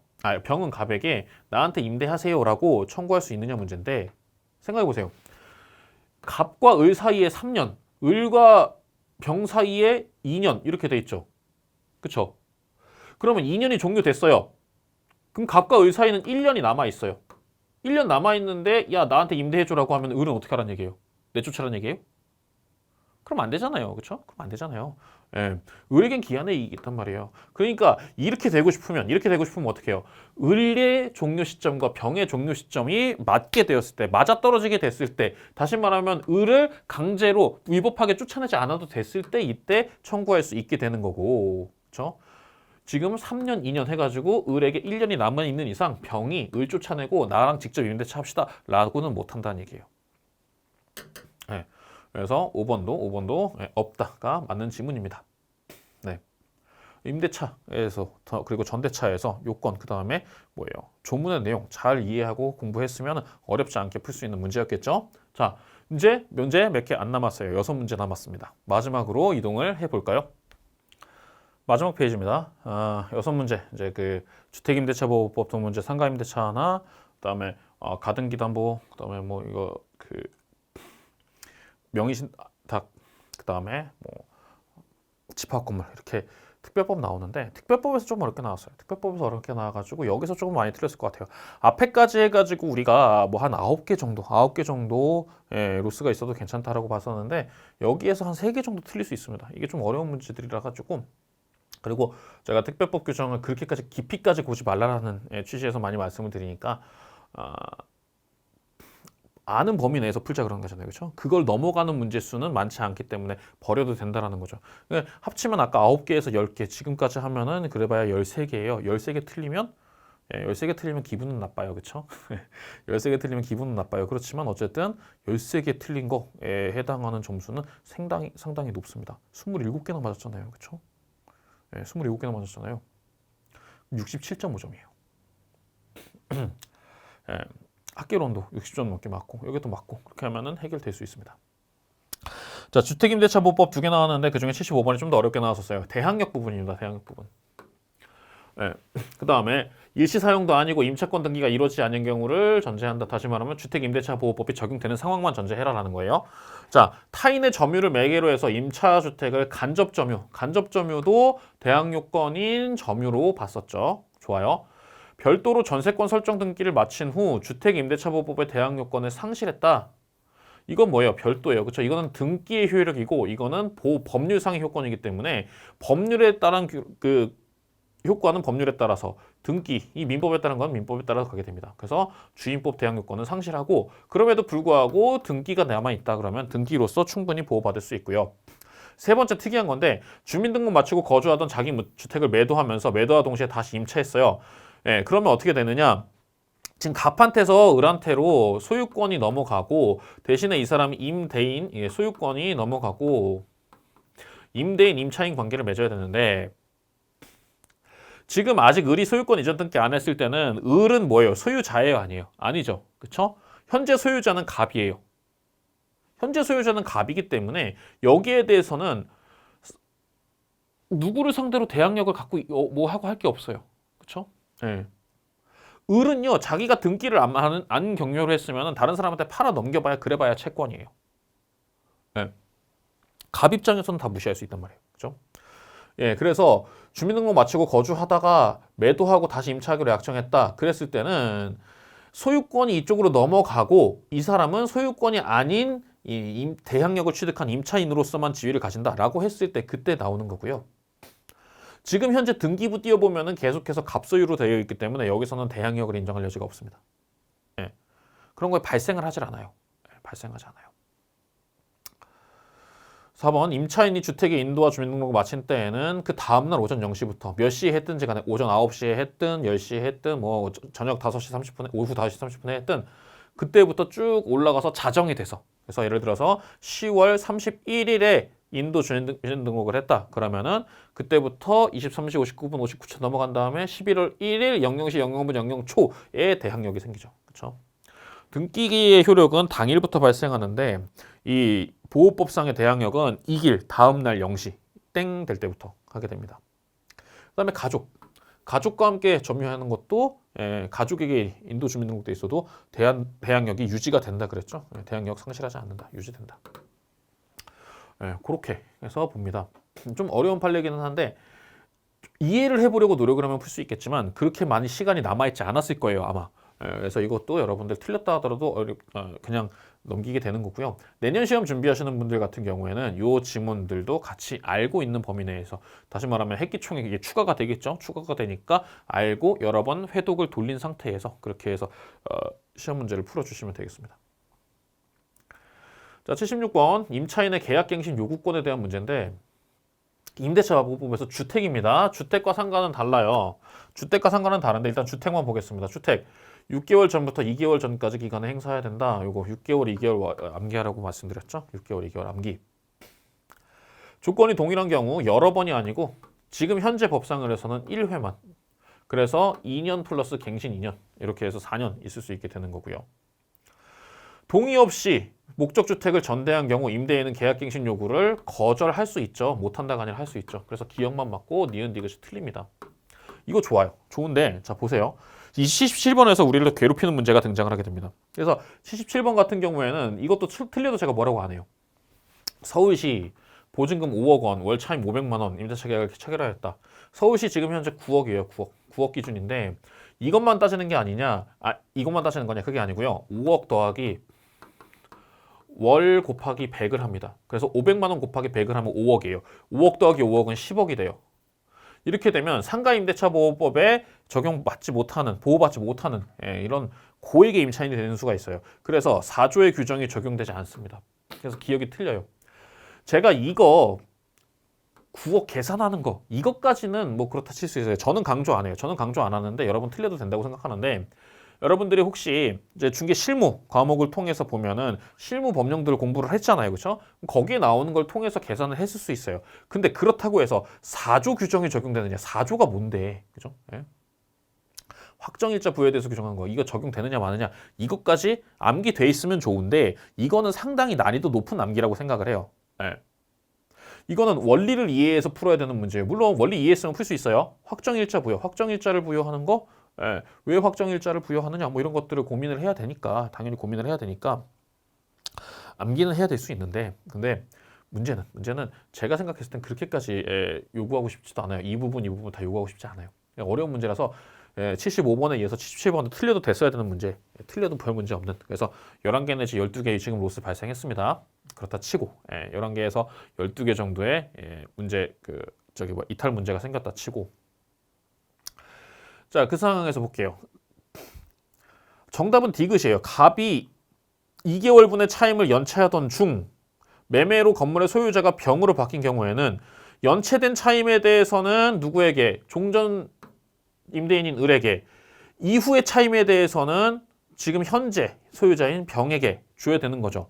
보호법에 따르면 소유자 바뀌게 되면 신소유자가 어떻게 해요? 임대인 지위를 승계하게 되니까 차임 주는 건 맞는데 이미 발생한 연체에 대해서는 이것은 별도의 채무이므로 이것은 뭐예요? 을에게 주는 거, 을에게 지급하는 게 맞아요. 그래서 디귿은 명확하게 맞아요. 명확하게 맞는데 문제는 이제 니은이 되게 좀 애매한 문제예요. 니은이 이 별표는 중요하다는 별표가 아니고요. 애매하다는 거예요. 임차 건물의 일부를 중과실로 파손한 경우에는 여기에처럼 상가 건물 임대차법도 그 요구권 조항에 뭐라고 나와 있으면은 임대인이 계약갱신 요구를 거절할 수 있는 사유로 니은이 돼 있어요. 요것도 임대인이 거절할 수 있는 사유. 그러니까 그 규정 내용을 그냥 읽어보면 계약갱신을 요구는 할 수 있는데 임대인이 거절할 수 있는 것처럼 써놨단 말이에요. 그래서 이건 사실 세무 규정이에요. 왜냐면 계약갱신 요구권 자체의 법적 성질을 뭘로 보느냐. 그 다음에 이렇게 거절 사유가 있는 상태에서의 거절 사유가 있는 요구권의 성질을 또 뭘로 보느냐. 이런 것들에 따라서 법리적으로 깊이 들어가면 니은이 옳은 답일 수도 있고 틀린 답일 수도 있어요. 이거는 사실 지금 앞으로 아마 그 출제 시비가 좀 걸리는 문제로 보일 수 있고 출제 시비가 걸릴 것 같고 아마 많이 들어갈 거예요. 이의 제기가. 그 접수된 이의 제기의 내용에 따라서 지금 뭐 논의를 하겠죠. 좀 있으면. 그에 따라서 2번 또는 3번의 정답이 둘 다 2번, 3번 둘 다 인정이 될 가능성도 있고 3번만 인정될 수도 있습니다. 근데 출제자의 의도는 그거예요. 출제자의 의도는 뭐냐면 제가 생각했을 때 그거예요. 계약갱신 요구권이 있으면 임대인이 원칙적으로 거절하지 못하잖아요. 그러면 요구함으로써 갱신 효과가 발생하는 형성권으로 보게 됩니다. 계약갱신 요구권의 법적 성질을 형성권으로 보게 되는데 형성권. 네. 그런데 거절할 수 있게 되면 이건 형성권이 아니거든요. 그렇죠? 그러니까 요구할 수 있다라는 말의 취지를 형성권적으로 생각을 한다 그러면은 거절이 가능한 사유가 있다 그러면 이건 형성권이 아니라는 거죠. 그렇죠? 거절 가능하다는 건 뭐예요? 요구는 단지 뭐예요? 갱신을 위한 청약에 불과하다는 거죠. 그죠? 말은 요구라고 해서 요구권의 한 내용인 것처럼 취지인 것처럼 이렇게 쓸 수 있겠지만은 우리가 말하는 요구권이 아니라 청약은 권리에 의해서 청약하는 게 아니잖아요. 그렇죠? 청약은 청약으로서 보자. 그런 해석, 그런 깊이를 가지고 이 법조항을 해석하면서 문제를 내면 니은을 오답 처리할 수 있는데 과연 그런 해석을 우리가 이제 뭐 맞는 해석이긴 맞는 해석이에요. 해석 자체는 좋아요. 좋은 해석인데 그런 깊이까지 우리한테 요구를 해야 되는 게 맞는 건지 이게 또는 다툼이 있으면 판례에 따름이라고 되어 있는데 이거를 가지고 판례에서 막 명시적으로 이렇게 이걸 가지고 막 이것은 요구할 수 없다라고 하지는 않죠. 그렇죠? 거절할 수 있다라는 게 나오는 거지 요구할 수 있다, 요구할 수 없다 뭐 이렇게 판례를 내는 그런 것들은 아닐 테니까 그것도 문제가 되고 하여튼 좀 두고 볼 필요는 있는데 만약에 둘 중에 하나만 답을 선택해야 된다 그러면 디귿을 선택하는 게 맞긴 맞습니다. 예.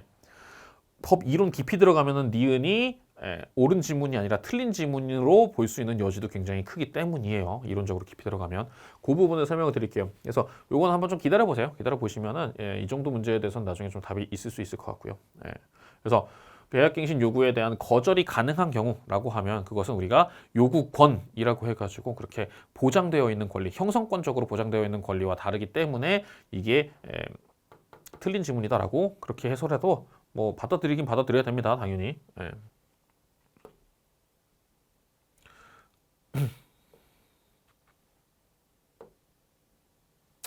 가등기 담보법 볼게요. 강제 경매가 되면 저당권처럼 취급하죠. 매각으로 소멸한다. 옳은 지문입니다. 가등기 피담보 채권은 약정과 관계없이 피담보 채권은 약정과 관계 있죠. 그렇죠? 네. 원인 증서인 매매 예약서상의 매매 대금 한도가 아니라 어찌됐든 간에 이거를 가등기 담보권으로 하게 되면은 그러면 결국에는 뭐예요? 실제로 그 가등기, 그러니까 즉 담보 제공을 하면서 조달한 자금을 기준으로 봐야 되겠죠. 청산기간 지나기 전에 한 청산금에 관한 권리의 양도는 당연히 대항하지 못한다. 이것도 뭐 나와 있는 얘기고. 담보 가등기 여부는 실질과 당사자 의사 해석에서 그렇죠? 다 의사 해석. 왜냐하면 겉으로 봤을 때는 그냥 가등기라고 써 있기만 할 뿐이지 이게 구체적으로 정확하게 내용이 나와 있는 건 아니에요.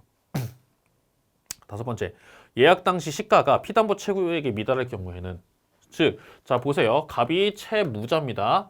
을이 채권자예요. 자, 갑이 재산이 있는데 이게 5억이에요. 근데 을이 갑한테서 빌려준 것은 7억이에요. 그래놓고 요거를 가등기를 넘긴 거예요. 7억짜리 물건을 빌리면서 5억짜리 담보를 받았어요. 이거는 갑이 유리해요? 을이 유리해요? 갑이 유리하죠. 채권자 불리하죠. 그렇죠? 이런 거에 대해서는 굳이 이거 가등기 담보에 관한 법을 적용할 필요가 없다는 거죠. 그렇죠? 그럴 필요가 없어요. 그러니까 가등기 담보에 관한 법이 적용되지 않습니다. 애초에. 통제할 필요 없어요. 그렇죠? 애초에 그렇다면. 그렇죠? 이때는 뭐예요? 채권자가 선심을 썼는데 채무자 보호할 필요가 없죠. 원래 양도담보, 매도담보가 채권자에 비해서 채무자가 많이 열악해질까 봐 해주는 그 가등기 담보법을 적용시키고 막 이런 거잖아요. 그렇죠? 이때는 적용의 대상이 되지 않습니다. 2번입니다. 2번.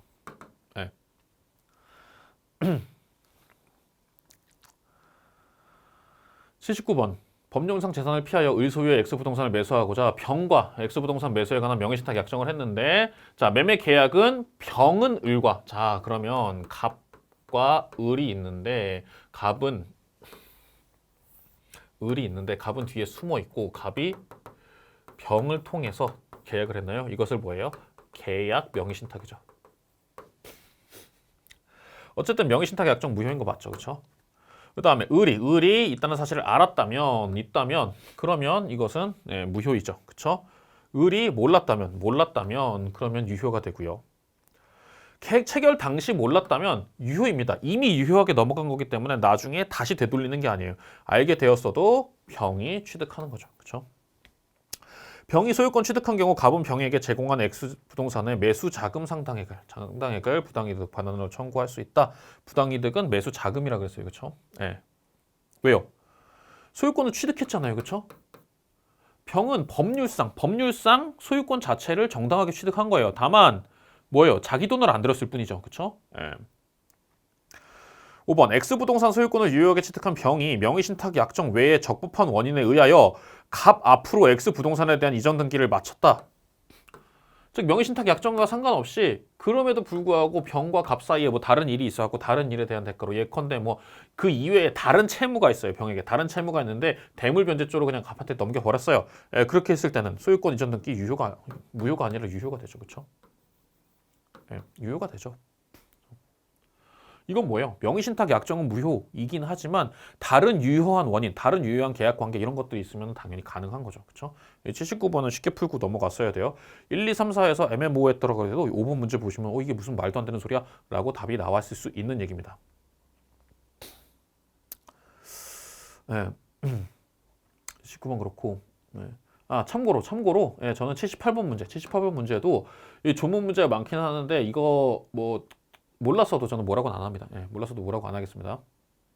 제가 생각하는 상 문제예요, 이것도. 그래서 75번, 77번, 78번 이 세 문제가 특별법에서 상 문제로 나오는 거고 그래도 가등기 담보라는 제도 자체의 원리를 알았으면 맞춰줬으면 좋았다는 생각을 하게 됩니다. 뭐 틀렸어도 괜찮아요. 왜요? 그래봐야 12개, 13개예요. 그래봐야 12개, 13개 많아봐야. 적게 틀린 분은 여기서 6개, 7개에서 커버했을 수도 있어요. 80번 집합건물법입니다. 틀린 것은 첫째, 객관적 물리적으로 완성되면 건물이 완성되면 즉 기둥, 벽, 주벽, 그다음에 지붕 완성됐으면 대장이 중요한 게 아니잖아요. 그렇죠? 그때는 뭐예요? 원시 취득하죠. 구분 건물이면 구분 소유권의 객체로서 원시 취득을 하게 되죠. 그렇죠? 원시 취득을 합니다. 원시 취득합니다. 객체 되죠. 그렇죠? 집합건축물 대장은 권리관계를 얘기하는 건 아니잖아요. 그렇죠? 권리관계. 보존 등기 되기 전에도 그래도 원시 취득을 한 거죠. 원시 취득을 할 수 있으니까는 보존 등기를 할 수 있는 거죠. 그렇죠? 소유권이 없음에도 불구하고 일단 물건에 대해서 원시 취득을 해놓고 그 다음에 소유권을 취득하는 개념은 아니니까요. 그렇죠? 그래서 기억은 틀립니다. 니은 구분 소유권의 특별 승계인이 즉 아파트를 산 사람이에요. 그것을 다시 제3자에게 이전을 했습니다. 또 팔아요. 달리 정하지 않는 한 각 승계인들은 자신의 전 구분 소유자들의 공용 부분에 대한 체납 관리비 체납한 거 지급할 책임이 있죠. 그렇죠? 전 구분 소유자들은 그 사람들은 채무가 면제돼요? 면제되지 않죠. 그렇죠? 집합건물법상 체납 관리비에 대해서는 각 특별 승계인들, 현재 소유자들, 현재 집주인들이 다 내는 게 맞죠. 그러니까 매매할 때 어떻게 해요? 관리비 남아있는 관리비 있는지 없는지 그거 다 정산해가지고 그 차액 정확하게 주고받고 할 거 한 다음에 매매하잖아요. 그렇죠? 지급을 책임이 있다. 이것은 옳은 지문입니다. 옳은 지문이니까 틀린 건 고르라고 했으니까 니은 다 지우게 되고 기억은 맞았으니까 답 딱 나오죠. 그렇죠? 디귿 전유 부분은 구분 소유권의 목적인 건물 부분을 말한다. 뭐 당연한 얘기를 하고 있어요. 그렇죠? 구분 소유권의 목적인 건물 부분이 전유 부분이잖아요. 구분 소유권에서는 전유 부분과 공용 부분과 대지 이렇게 세 개로 나눠 있는데 특히 전유 부분에 대해서 우리가 뭐예요? 내가 살고 있는 그 아파트 그 한 호 공간 그걸 얘기하죠. 그렇게 여러분들한테 설명을 드릴 수 있고요. 그래서 마지막 그 첫 번째 페이지와 마지막 페이지가 좀 어려운 문제로 많이 나왔었는데 충분히 저는 여러분들을 믿습니다. 그거 이외에 많이들 푸셨을 것 같고요. 그래서 제가 생각했을 때 굳이 60점이라는 점수를 맞추려고 하면 이것은 이제 24문제가 맞는 거고 틀린 문제가 16문제 뭐 이렇게 나오는 거잖아요. 그렇죠? 이렇게 나오는 건데 근데 뭐 그렇게 해야 됩니까 우리가? 꼭 그렇게 해야 될 필요 없죠. 제가 생각했을 때 여러분들 여기서 적게 틀리신 분들은 한 6, 7개에서 많이 틀리셨어도 한 13개 정도까지 충분히 커버 가능한 그래서 3개 정도 여유가 있는 67.5 핵기총 과정 제가 여러분들한테 해달라고 말씀드린 범위 내에서 했다 그러면은 67.5점 이상은 충분히 맞았을 거라고 저는 생각을 하고 있고요. 결국은 우리 시험 자체가 시험 제도를 크게 변화시키지 않으면은 이 정도 트렌드가 유지가 된다고 생각하시면 됩니다. 그래서 여러분들이 그 범위 내에서 그렇게 공부해 주시고 준비해 주시고 우리 모두 공인이 제공하고 있는 전략적인 판단에 따라서 계속 같이 가주시면 가장 효율성 있게 그리고 가장 확실하게 합격을 할 수 있는 길이라고 저는 생각을 합니다. 다시 한번 이거 들어주시는 분들 중에 합격하신 분들 뭐 이런 분들에게는 축하를 드리고요. 또 공부를 준비하시는 분들과는 이제 다음 연도 과정을 통해서 다시 만나 뵙기를 희망하겠습니다. 감사합니다. 수고하셨습니다.